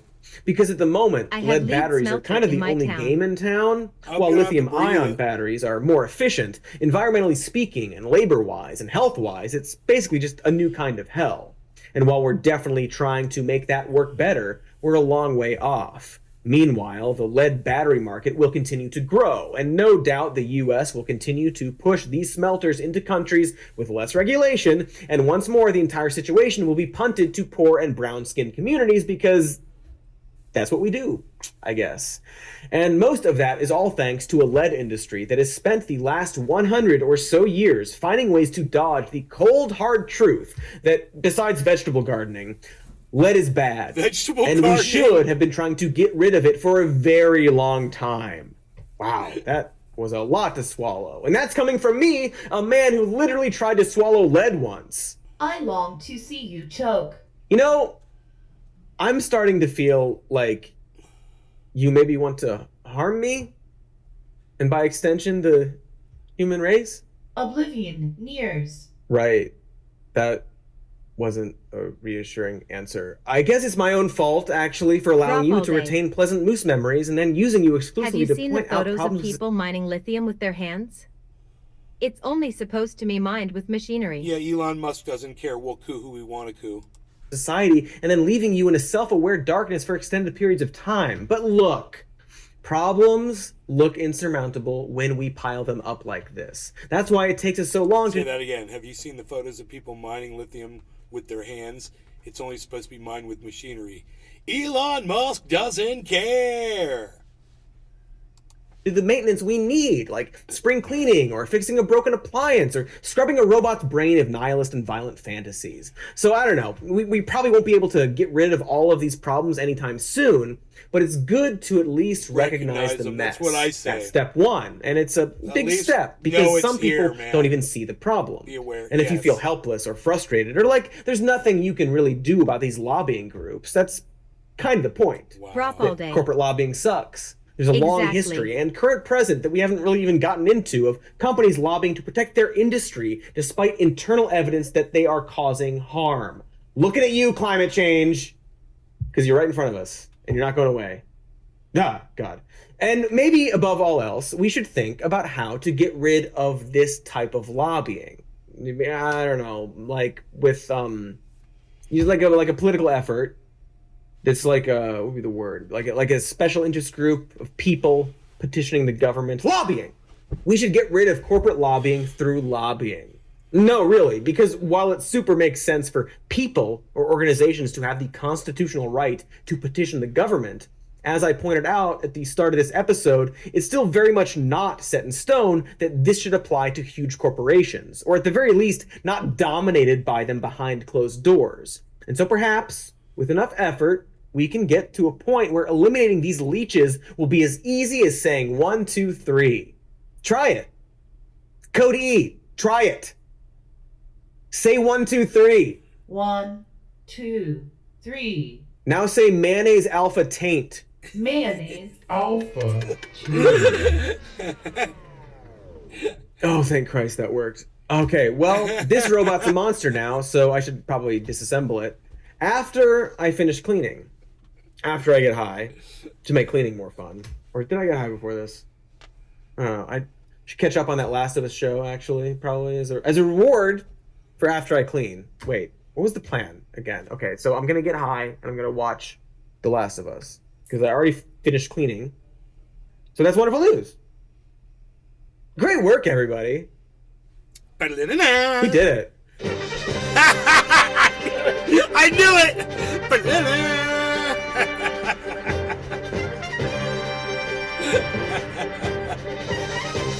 So we're gonna... Billy Valentine. Morning. Morning. This has happened before. How easily we forget. In 91 foot, a Southern Pacific Railroad tank car spilled 19,000 gallons of the soil fumigant metam sodium into the Sacramento River near Dunsmuir. The cars were burned as well to prevent metam from entering the air. It did anyway, and over 1,000 locals were diagnosed with brain and lung cancer within the following decade. Holy Heavy Padilla. shit. Good morning, Nay. Now, luckily, the soil fumigant metam sodium isn't this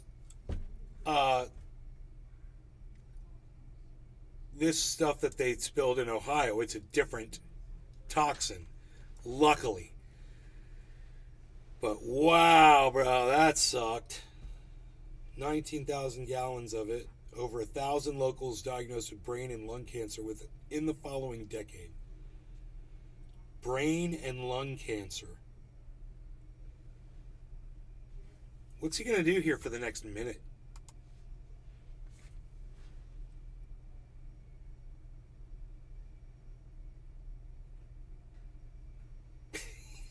What is he doing, man? Get high.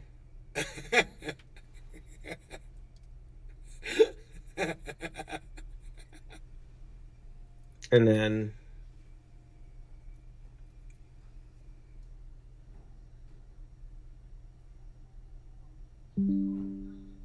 use my lead pen today. Idiot! Fun fact about lead. Yum, yum, yum. Thanks for watching, everybody. Make sure to like the video and subscribe to the channel that the video's on and comment on the video. We've got a patreon.com/somemore news. We have a podcast called Even More News, and this show, Some More News, as a podcast, Some More News. We have merch with this freak on it. And I want to say that's the stuff I'm supposed to say. And so I am going to say that that's the stuff I'm supposed to say. That's the stuff I'm supposed to say. Okay, man. Some More News. Comes highly recommended from Nate's Garden, man. You guys should check that out. For certain. Look into it. I enjoy it. That's for sure. I do enjoy it.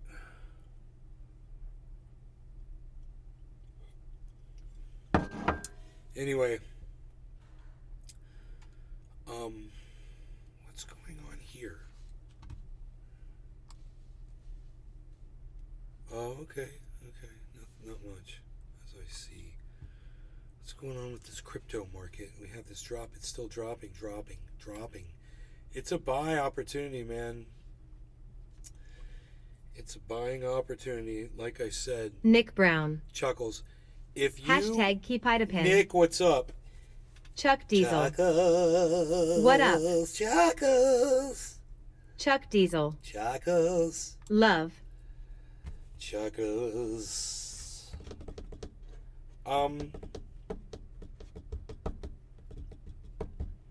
I gotta tell you guys, I do not like the little circle on my screen. After having this for a day or two, I think I'm gonna look for another case that doesn't have that. I still want a clear protector, but I don't want a circle right there. And if it turns out that that's like a sticker I was supposed to take off, then my bad. When I get a new case, I'll try to pry that off. I don't think I'm supposed to, though. I think it's there for a reason. It's just weird. I think it's like a thinner area. Yeah. It's a thinner area on there. But so far, I'm really happy with the phone. When Billy Valentine. When I try to type stuff. Why does your phone have a belly button? Why?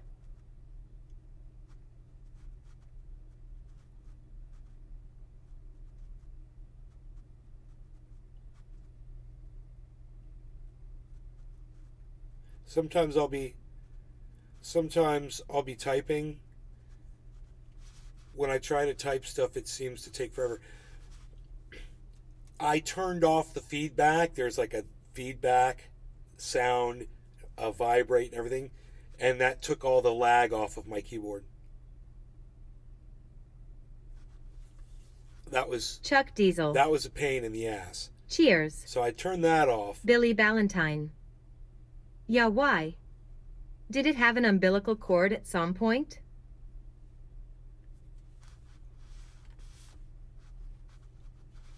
Why does your phone have a belly button? Oh, right.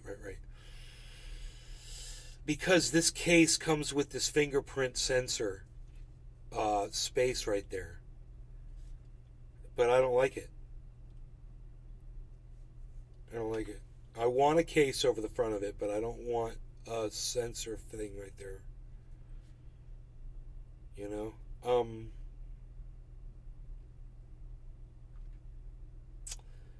But I've been looking at reviews and learning things about the phone, and man, there's guys that's all they do is they review phones on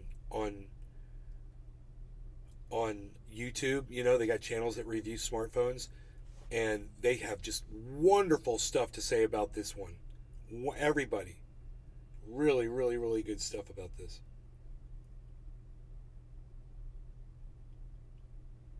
Drop all day.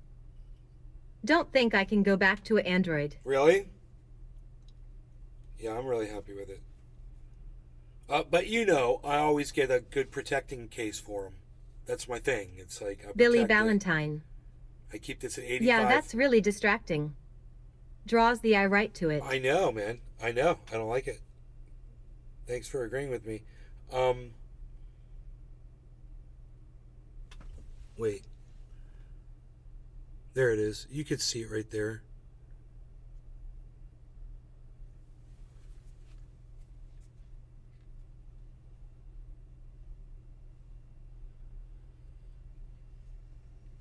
But when the screen's lit up, you can't see it as much. As soon as the screen goes off, man.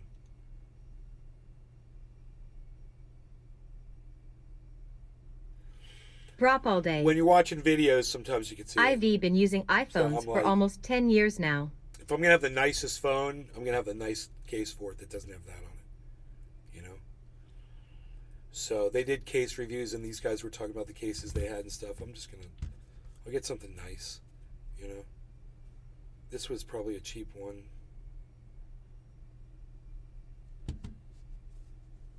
But I'm very happy with the rear cover.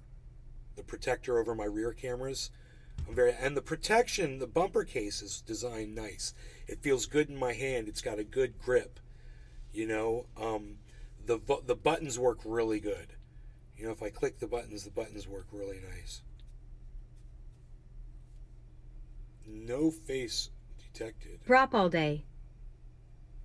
Yeah, I'm stupid. I have $1,000 plus $1 phone and a $10 case. You have $1,000 plus phone and a $10 case. Right, me too. Right, so it's you know, maybe I'll get one now. The one the guy was talking about. Let's. You guys want to watch a case review for the S? I mean, it might not be fun for you. S23 Ultra case review.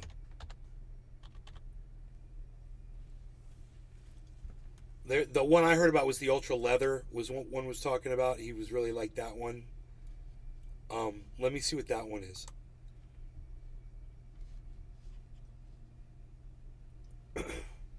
Warning, don't be like me. That's kind of makes you want to watch it, right? Makes you want to watch his video.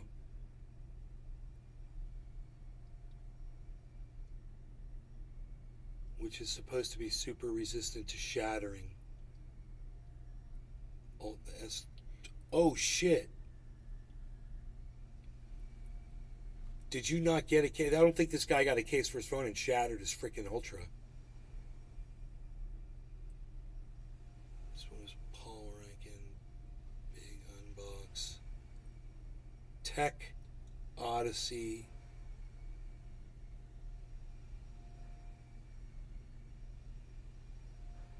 This was the one. The Galaxy 23 Ultra Bellroy official leather case. 5-minute review. Here's a case, a bunch of different cases. 3 days ago. Here, let's check this one out. Yo, what's up, everybody? It's your boy Floss, back again with another video. And today we're going to take a look at the official Samsung case lineup for your Galaxy S23 Ultra 5G. Now, all of these cases you can get from online. I'll throw the links up in the description. The prices start at $25. Now, on a side note, this is an important case video because a lot of y'all buying your phones from Samsung.com, you're going to get that instant store credit. This is a good idea of what to spend that store credit on. An official Samsung case. All right, so let's get right into it. First up, we got the official Samsung Clear case. Now, this one is going to run you $25. Let's go ahead and check this out. Okay. Official Clear case. Okay. Usual books and shit. Plug them and file them. It's got no front. Stick on the back. Let's go ahead and struggle this off. It's got no front. Okay. An official Samsung Clear case. Oh, it does. It does. Basic. Wait, that's the back. Crystal clear. Oh, it's got no front. Cut out on the bottom. I don't like These that. are buttons, cutouts, buttons and cutouts. Good kid. And of course, ladies and gentlemen, late but still great. White Shoes is back in the building. I love my white shoes. What? I love my white shoes. What? I love White Shoes. my white shoes. Calm down. All day. His cat has a Okay, theme let's drop song, this dude. on. Like this. I love this guy. Okay, snaps right on. Oh, he's Just great. a little white guy. Gonna give you that crystal clear look. That's fun. Take the ring off. Get your wireless charge. Now, when you're ready to use it as a stand, slap it right back on. What else do we got? What else do we got? Now, I'm not going to peel the stickers off because I'm not going to keep this case on, but let me go ahead and set this one up. All right, so this is another two-part style case. Okay, here now, we if you go. want to use just the clear frame, all you got to do, slap the frame in the back, What? drop your phone on, and it's going to be a clear case like this. What? Now, if you want to use the wallet attachment, instead of this, drop the wallet in, okay? Wallet? Make sure you got it correctly, okay? Face down like that. Line it up inside of the frame. I'm confused. Drop all day. And then drop your phone in. I don't like the front screens. Okay? I Case use like a good this. glass screen. Now on the inside, Yeah, right. nice soft felt material. All right, Shoes, can you calm down, bro? You get more Let's drop the theme? case in. More theme song? Nick Brown. Now this one has maximum I've always reactivity, used tempered so it glass is screen protectors. Slime Boy certified. The plastic protectors Easy access get to your all S scratched Pen. up from work. Individual cutouts for the cameras. That's one of the things I love about the Samsung cases. They don't have that big cutout, all individual cutouts. The case has a nice soft silicone fill. All of the buttons But work. your front's not Let's protected. check wireless charge. So you got to get a There's your wireless screen charge. protector for all of these. Okay, S-View wallet case. Now let me see something real quick. All right, so check this out. Now if you notice, you do get your notifications through that S-View window. Okay, so I'm going to make a quick phone call to myself. That's cool. Watch this. Matter of fact, let's do a text message first. That's pretty cool. We'll do, It's like a little mini Hey. phone. okay. It's a little mini phone on your phone. Wait for this notification to come through. That's cool. Okay, so I got a message. You see it pops up. Yep. That's cool. Now let's do a phone call. Okay. So, but I didn't see what the protection was. That And this this case is a offered. card and a driver's license. No front. So it'll be nice and flat like this. Okay, right. And the case will stay flat. Yeah, and you drop it, and it falls open. Okay, now if you want to, you could drop some And money in you here too. Close it up Fuck that. and put it right in your Dude, pocket.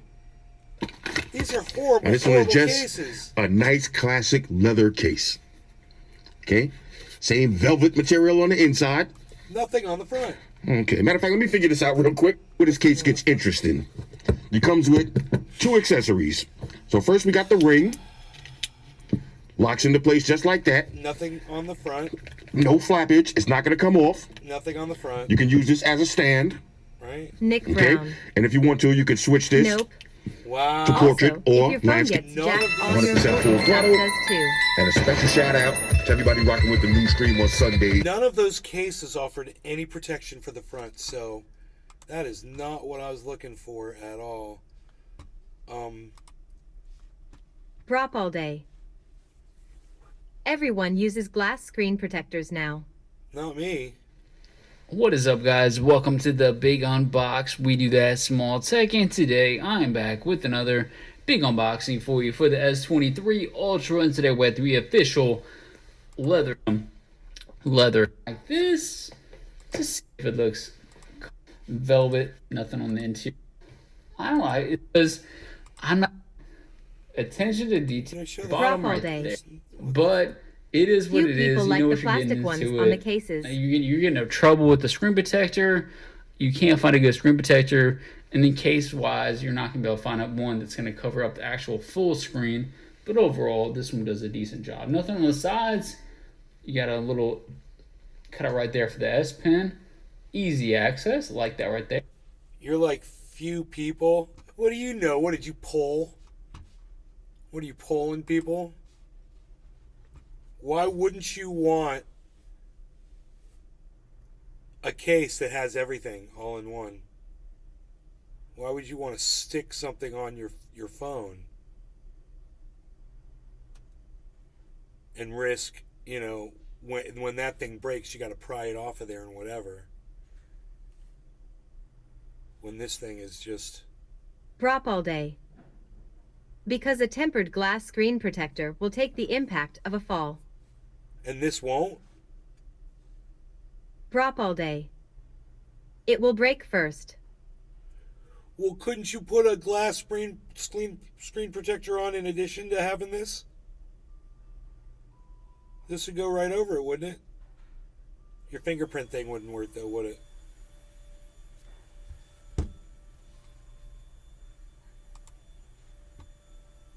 Now comes with a 2-pack, and it even comes with the little covering for the lens protector on the back, so that way you're fully covered from the back. Drop all day. So what happened with it mine? It would make your screen less sensitive. I put it in my pocket while I went grocery shopping, and then that was it. I'm very, very, very particular, very cautious, very safe, I like baby the heck out of my phones, especially when there's no screen protector on it. I don't want to get it scratched up, right? Right. Well, this has Gorilla Glass Victus 2, and it's the latest and greatest you can get, all that good stuff. Well, it didn't quite hold up and do very much shielding from getting scratches on my screen. So you can't see them right here, but I'm going to do some overlay video. You can see it now. So what happened is I basically put it in my pocket for a little bit while I went grocery shopping. Even when I went to the dentist today, I even carried my phone in my hand. I didn't even put it in my pocket. I'm very, very, very particular about it. I didn't want any micro abrasions. This happened with the phone of mine before. What the hell? Lo and behold, it has micro abrasions all over it. Now, you're probably wondering, okay, what's a micro abrasion? Well, how'd micro you get abrasions that? is very much similar to like what you get in your car, and like why you need to avoid using those automatic car washes. Because what happens is you'll go use them and they'll get grit built up in those little brushes they use, and they'll end up putting those little swirl marks and these surface scratches in your clear coat. Basically kind of the same thing. So it's not a super deep scratch. It's not something that's going to really mess up the enjoyment of using your phone, but they'll be there. And the best way you can see them, like if you're looking face on, sometimes you can't even see them. But if you start kind of moving the screen around in the light, you're like, holy cow, look at all those little micro abrasions and micro scratches that you got over your screen. So that's a big reason to get the screen protector. Of course, you want the screen protector to prevent against actual deep scratches, which can impact the performance and enjoyment of your phone. And you also want to keep your screen intact if you accidentally drop it. You don't want to mess it up. And this has been going on for a long time. So originally, back in the day, Gorilla Glass, like Gorilla Glass 3 is my favorite of all time. It was very, very good, very, very hard surface density. And this is kind of like a lot like titanium. Titanium, the tensile strength is super insanely strong. Like you can't break it, right? You can't snap it in half. You can't break it. You can't bend it. None of that stuff. But titanium on the surface shattered with glass is actually protector. pretty soft. So what happens is you end up getting, like I have a titanium and gold wedding band. And the titanium, Would you hit it with a baseball it has so bat? many surface abrasions in it, you can't even buff them out because it's titanium, of course. So then you see all the little scratches will go up over time. So if you don't put a screen protector on here, even if you don't ding it, even if you don't gouge it, even if you don't drop it, what's going to happen is over time you're just going to get all of these little surface abrasions in it, and then as you turn it around in the light, you're just going to see all these little scratches all over your screen. I got a whole bunch of them in just one day, and that was just a brief period of time in my pocket. And you're probably wondering how in the world you get micro abrasions in your short pocket. To I'm just wearing these Under Armour like cotton nylon polyester blend shorts, whatever. I don't even know what they are. What happens is somehow or another, little sand particles or something gets in there, and that's what causes these scratches. It's not. You had sand in your pockets. That's what it was. Yeah. Yeah. Okay. Well, that makes sense. Wash your clothes, bro. Actually the cotton fiber. It's other stuff that gets in there that you just pick up along the way. It happens to everybody. You don't even think about it until you get into an instance like this and you've got a really expensive phone, you don't have a screen protector, you put it in your pocket and voila. It's like an oven for getting micro abrasions on your phone. So put a screen protector on there. And I want to talk briefly about two things here. So some people don't like to use the film style. I like the film style because one, they're super thin. You can't even hardly tell they're on there. They don't take away from the typing experience. The fingerprint scanner usually works just as well as it does without having one on there, and it doesn't mess with the haptics. A lot of times when you get haptics and stuff like that, you have the vibration motor, you enjoy how it is when you're typing it. When you put a glass screen protector on there, sometimes it can alter that, and it won't quite work the same. The key press won't be as sensitive. You'll have to turn up the sensitivity for the screen and the settings, which of course you can do, but there's a give and take for both of them. Like I said, you can get this AM film one, comes with a 2-pack, get the 2 protectors also for the back camera. It's like $12. And again, as of right now, there's like a $2 coupon, $10, no brainer. Like super, super easy, very easy to install. And then you could spend like the $30, $40 bracket and get a white stone dome glass or something of that caliber. Now, there are some glass screen protectors, and I've been turned off on them for a long time when it comes to the curved edge displays. Why? Because you don't get uniform adhesion unless you use one of the special ones with the adhesive and the UV light and all that stuff, and those work the best, and they also work the best with the fingerprint scanner. But a lot of times if you use a glass screen protector with Billy a Valentine. smartphone, a lot of times they might not even work with your Dude fingerprint is starting scanner. to sound So disgusting. you have to make sure, do some research, There get won't one be that's dirt in the compatible. fibers of your pants You never if know. they're clean. Some of them might work, some of them Look might at not, his and this shirt is collar. particularly important when it He's got comes a to ring around the optical collar. ones. So the ultrasonic fingerprint scanner works, and it works with the white stone dome glass, I know for sure, and it works with these film style ones, no problem. And you've got also, Spigen makes one, I think it's called like the NeoFlex or something like that. Pretty much any one of them. There's another one's called Armor Shield, Armor Suit, something like that. I've used a couple different ones. They all work pretty darn well, and they last for a long time. And it's funny, my S22 Ultra, I had the same one for a year on there. And it's funny, I was with a buddy of mine at the Unpacked event, and I was bragging about how it was in such good condition a year later. And then I put it in my hoodie, and I was moving around, walking all over San Francisco, and I pulled it out at the end of the day, and it had gotten messed up. I was like, dadgummit. Which was particularly frustrating because they were installing free ones at the Samsung Experience store. I was like, I don't need one, mine's still perfect. And then I messed it up. So anyway, put a screen protector on it. Don't be like me, don't get these surface abrasions. Normally I don't have a problem with this because normally I order my screen protector in advance, but here's what happened. I pre-ordered my S23 Ultra the day they became available. It wasn't supposed to show up until the 17th. And then all of a sudden it's like, oh, by the way, it's going to show up on the 14th. But then if Sounds like a personal problem to me, bro. All right, so I guess I got to look at cases, man. This is not exactly what I wanted, and if the plastic, like you said, I wonder if I should look at a glass protector, man. You know?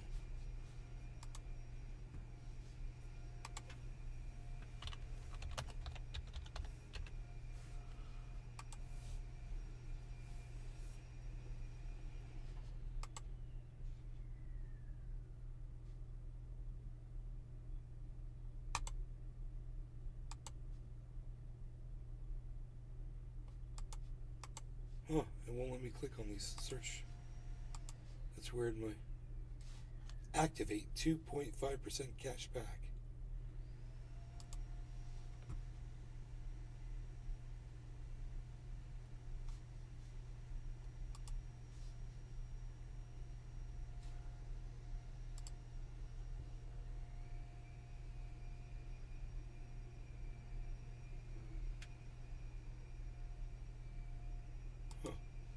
This extension instantly applies checkout codes to your shopping stuff. It saves you money. That's cool.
What the fuck just happened?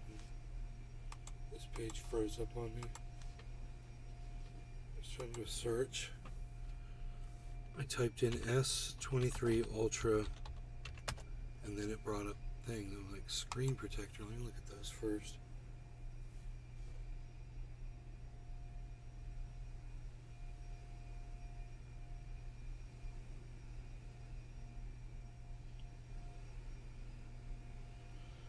Yeah.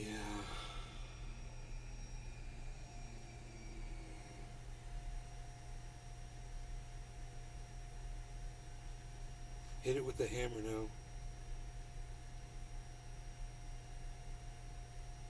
That's funny. They hold their thumb to the side when they're doing their thumbprint. That was weird.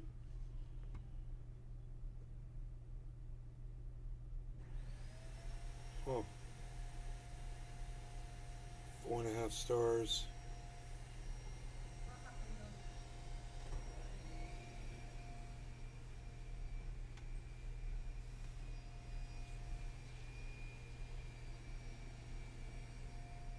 Comes Rogie. What's up, Rogie Rogues? What's up, Beelzebub?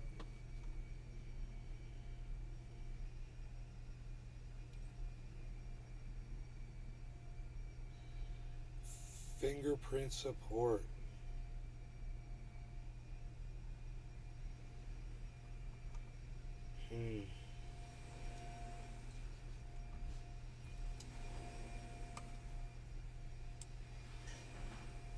Case-friendly screen protector. That's funny. Case with screen protector. That's what I've got. Let's see if this one's got the little Drop circle all in day. front of it. BMW with a turbo coolant leak.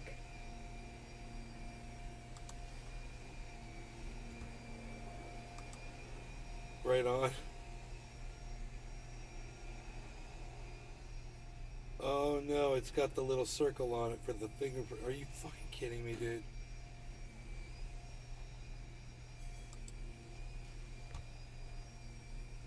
Yeah, man, who wants that on the screen?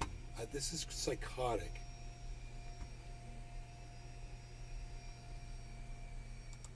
Nobody wants to hear music. God, these people are idiots. Just talk to me, you know?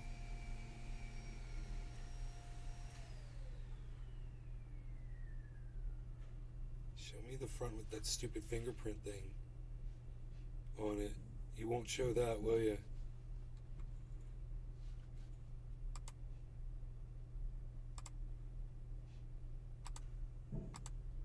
You don't show a fingerprint thing on there. It's funny. They do show the front for a second. There is no... Whatever. That's why some of these cases come with the clear, the open front face. This one comes with an open front face. It's right here. So I can put this on instead of this one and get a glass front.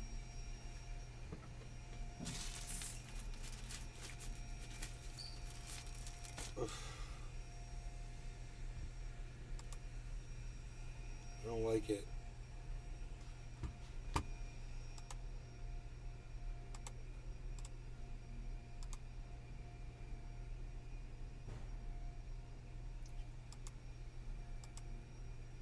Drop all day. I recommend going that Really? route. Much safer. Really? Are you like a phony, bro? I got me a phony in the audience?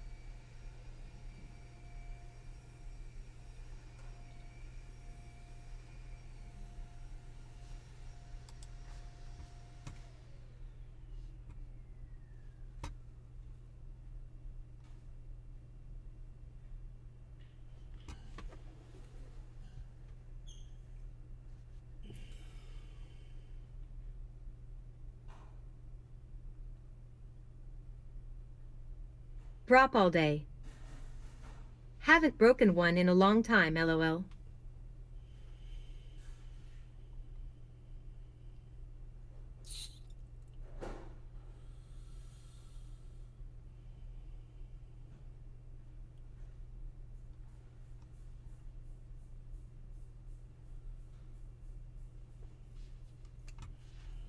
Who makes the one I've got? Dexnor. It's got that fingerprint thing on it. Drop all day. And I work on cars and drop it all the time. Yeah, I drop mine too, man. Stupid times.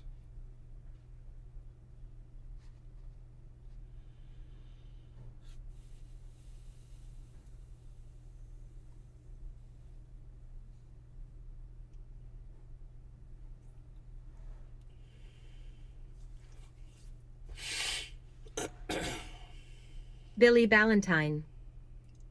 Whoever said that is gonna shatter their phone before noon today. It was Brav.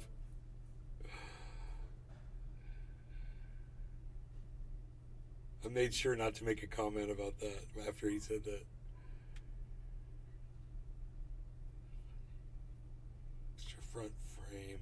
Yeah, Drop all day.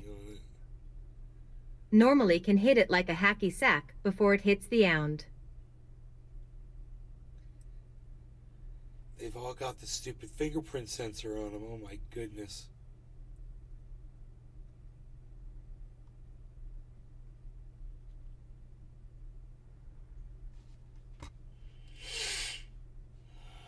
Treasure Coast Waters. LOL. What kind of glass cover do you recommend, bro? Who should I get it from? Drop all day. Don't put that evil on me. Don't put that evil on me!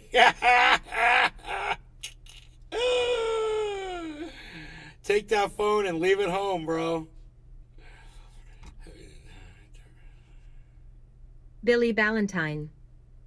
LOL. Rugged fingerprint unlockable. This one doesn't show. This one's a little bit more expensive.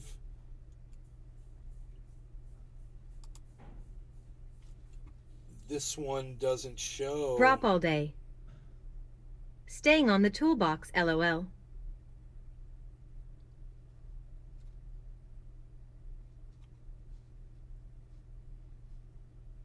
This one doesn't show the fingerprint thing.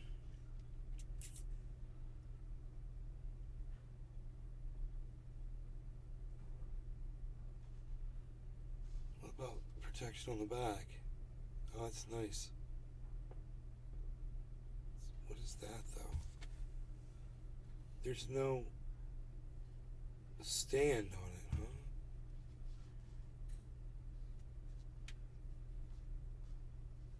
You know, you gotta have a kickstand. Why wouldn't you put a kickstand on it? That one's got a kickstand. It looks like, I don't know. My kickstand's awesome.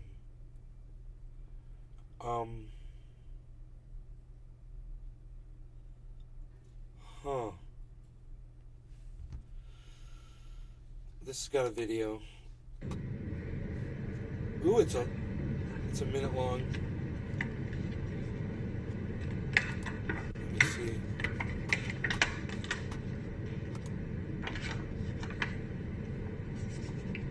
He popped his phone right in there. Go for that. So yeah, it's got a clear front. I do not see a fingerprint circle on it. No, I do. There is. I do. Look, right there. You could see it. There is definitely a fingerprint thing there. God bless America. This is unbelievable. Treasure Coast Waters. Who wants an anomaly on the Got front some of their... stinky animal cookies, cheers. Who wants an anomaly on the front of the frickin' screen for a case? I mean, are you kidding me? This is unbelievable.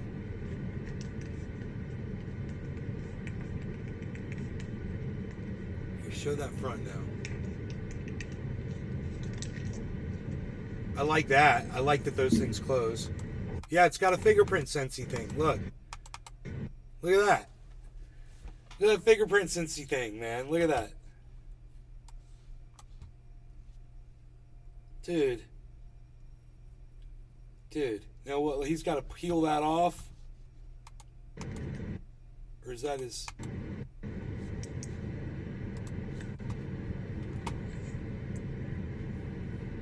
What the hell? Peel the... Dude, are you kidding me? Why Nick didn't Brown. Why didn't you... Stop playing the fucking video, you idiots. I didn't hit play, you morons. Dude, I don't understand why it is forbidden to forcibly press the phone vertically into the phone case. It is forbidden. It's hilarious. That's freaking crazy, man.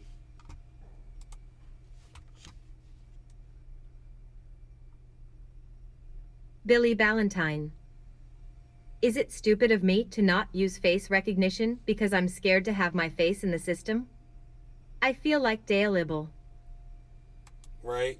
Dale. Gribble. Dale.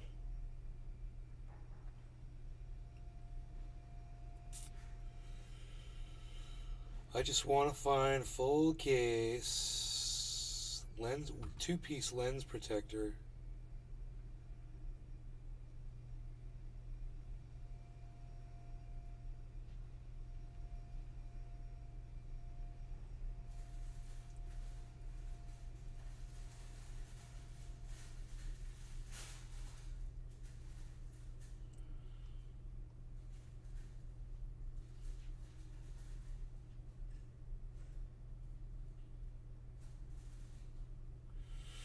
There's another deck snore like the one I've got.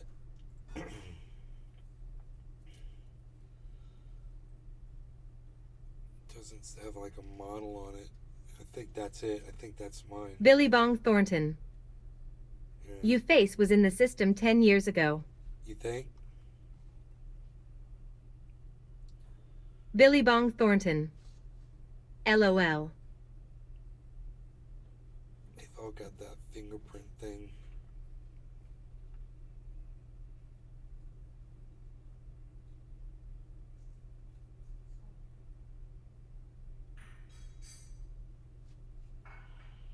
Treasure Coast Waters.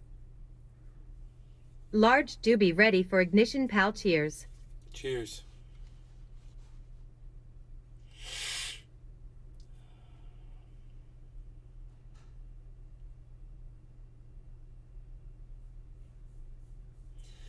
Bro, I thought it was going to be easier to find something.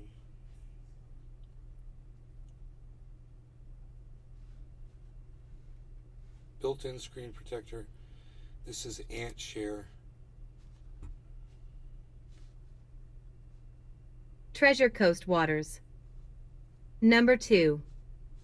Brop all day. Moving cars around. It's got no kickstand on it. Hashtag keep it a pin. Why wouldn't you have a kickstand? Billy Ballantyne. Yeah, they probably scan it at the DMV at the least.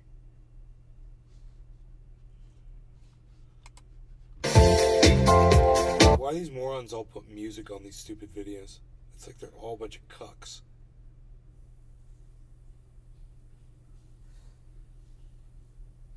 You're just gonna show the fucking case on a piece of fucking newspaper, you idiots.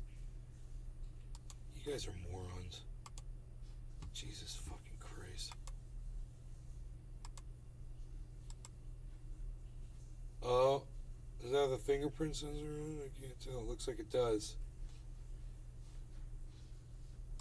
I don't know. But, I mean, I could always get a kickstand, an aftermarket kickstand to stick on there, but... Ant Share.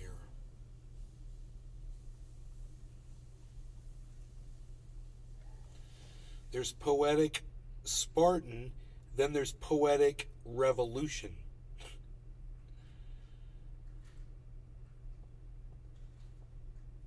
Is it Poetic, the company?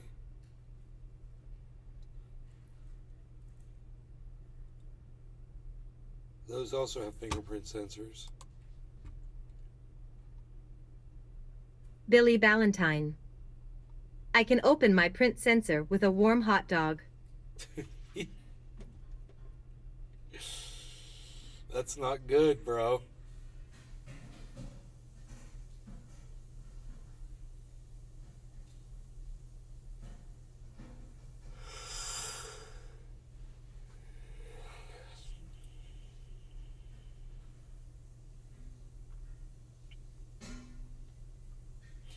I guess I'm asking too much out of this fucking the nicest phone available.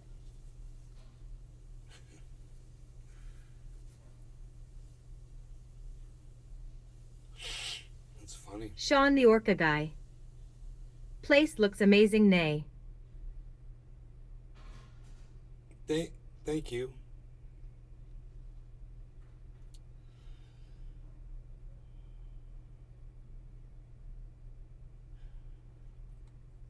Not able to find what I want in a case is hilarious.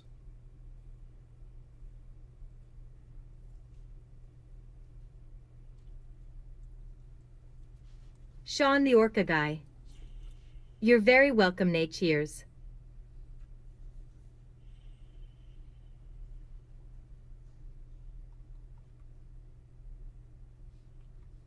I guess I should get one of Treasure those. Coast Waters.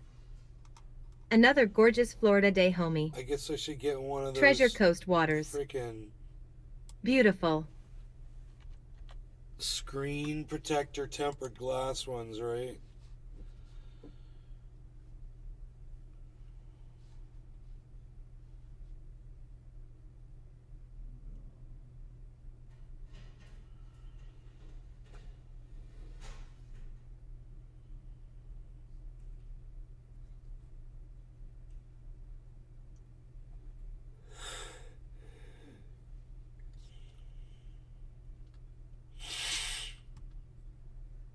You've got them pretty cheap.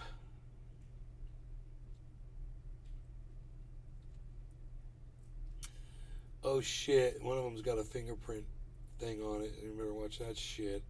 Make sure I don't get one of those. Billy This one's got Valentine. 16,000 reviews, bro. How much you want to bet a regular screen protector screws with the sensor? I don't know. This one's got 4.5 stars with 16,000 reviews, bro. From Arshak. Oh, it's not glass. You said I wanted glass, right? This is self-heating TPU film. I don't want that. Tempered glass. I don't need a 4-pack. Why do they give 4 of them? I just want one. Oh, that's why it's cheaper. I see. These are just 1-packs. I see. I just want one. Single. Here we go. This one is a 2-pack. For some reason. Galaxy screen tempered glass, ultrasonic fingerprint support, 3D curved HD clear scratch resistant, ultra 5D fast, glass screen protector. I don't get it. 9H tempered glass.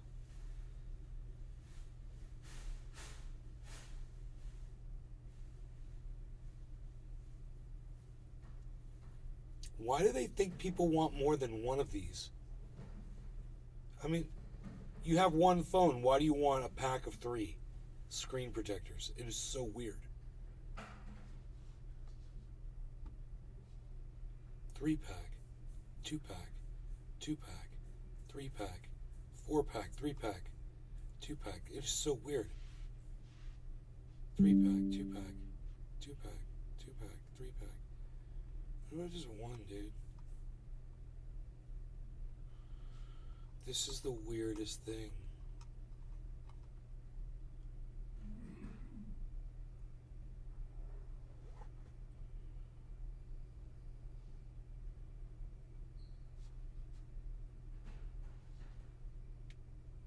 Billy Valentine. Well, they are made to break, so you buy a couple. What? They're made to break.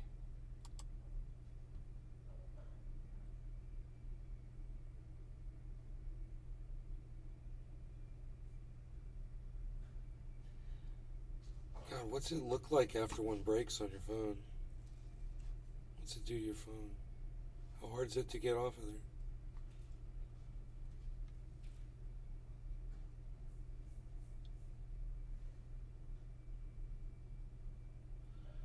Our screen protector is designed to leave a small space around the edges to compatible with most cases, to compatible I'm comfortable doing business with you. Too compatible. Oh boy. I don't know, man.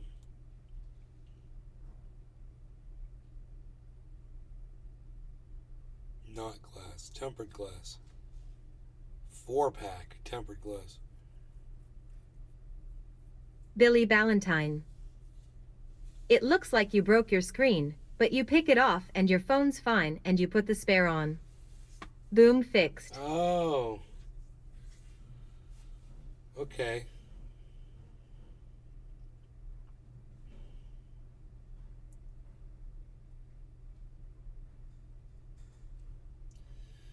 They got tempered glass and they got not glass.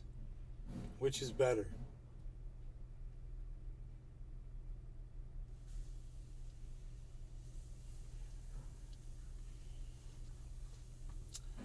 A 3-pack.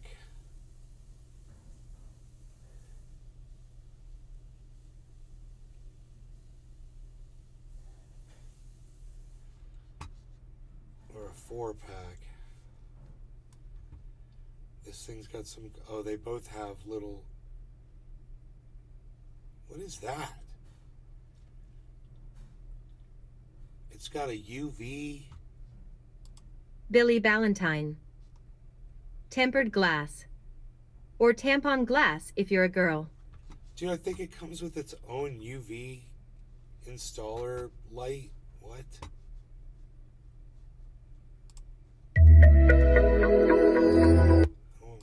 I want music. I just... Okay, they got a UV light. Water droplet. Make sure it's level. Tampons. What? Billy Ballantyne. I like the matte glass. Eliminates glare. It said they were using tampons. It's funny.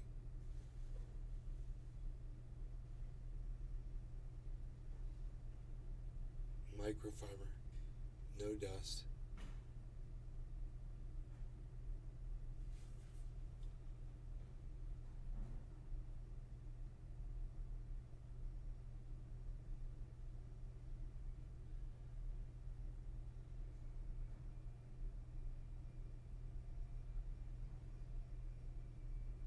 Oh my God. No way am I going to do this. Billy Ballantyne. I just put my phone in a big safe and dragged the safe behind my car with a chain. Phone still breaks sometimes. Treasure Coast Waters. Super cheers cookies. Oh my Treasure Coast God. Waters. Way baked. Look at what the glue does. Oh my God. Brop all day. Neil Tyson says he doesn't use a phone case, which makes him not drop it. Yeah, and he sits there and throws his phone up in the air and acts like he's a freaking... He's a moron. He takes his phone and flips it around. It's like, if I could do that, I don't have to worry about dropping it.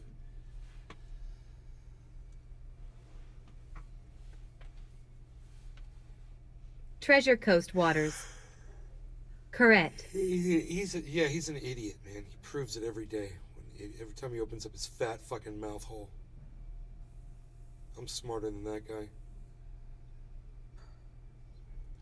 Brop all day. Oh, there was a little sticker over the frickin' fingerprint sensor thing.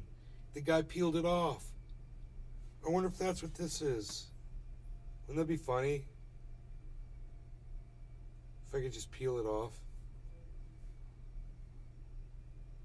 No way, they wouldn't have that on there, would they? Treasure Coast Waters. Nay, what happened to the artillery? Artillery? What are you talking about?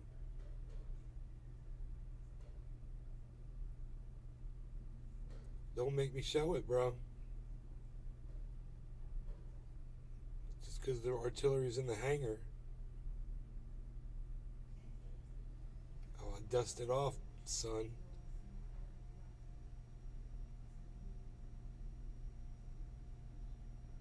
Treasure Coast Waters. The gun's arms. That's what I'm saying, bro. Treasure Coast Waters. You want a taste? LOL. You need a taste? Billy Ballantyne. My PS did a similar thing with me. Instead of making me wear a helmet, they just dropped me on my head a lot to make me tougher. I was gonna go anyway. But I'll leave you with this, son. I'll leave you with a little bit of that. What? I'll leave you with a little bit of that. What are you talking about? What are you talking about, huh? I'll leave you with a little bit of that. Treasure Coast Waters. Make me flex. LMAO. Restreamed. IO. Ugh. Congratulations. You've received 100 messages today with Restream Chat. Treasure Coast Waters. Dude, I would laugh if that was a sticker that was on there that I was supposed to peel off because I'm an idiot for not doing it.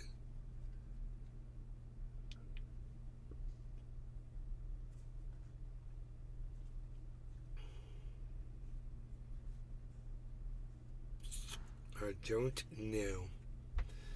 Anyway, we have not broken up out of this falling wedge pattern yet, but Bitcoin is showing a breakout upwards here. It's right here. So it's just got a little bit more to go. Michael Hasky. If it can do it. What's up, Nay? Break out of this falling wedge pattern. So it's at 23.59 right now. Gotta go up. Gotta do a reversal or it's gonna keep falling, man. Prop all day. Master hating. Don't be master hitting, bro. I know.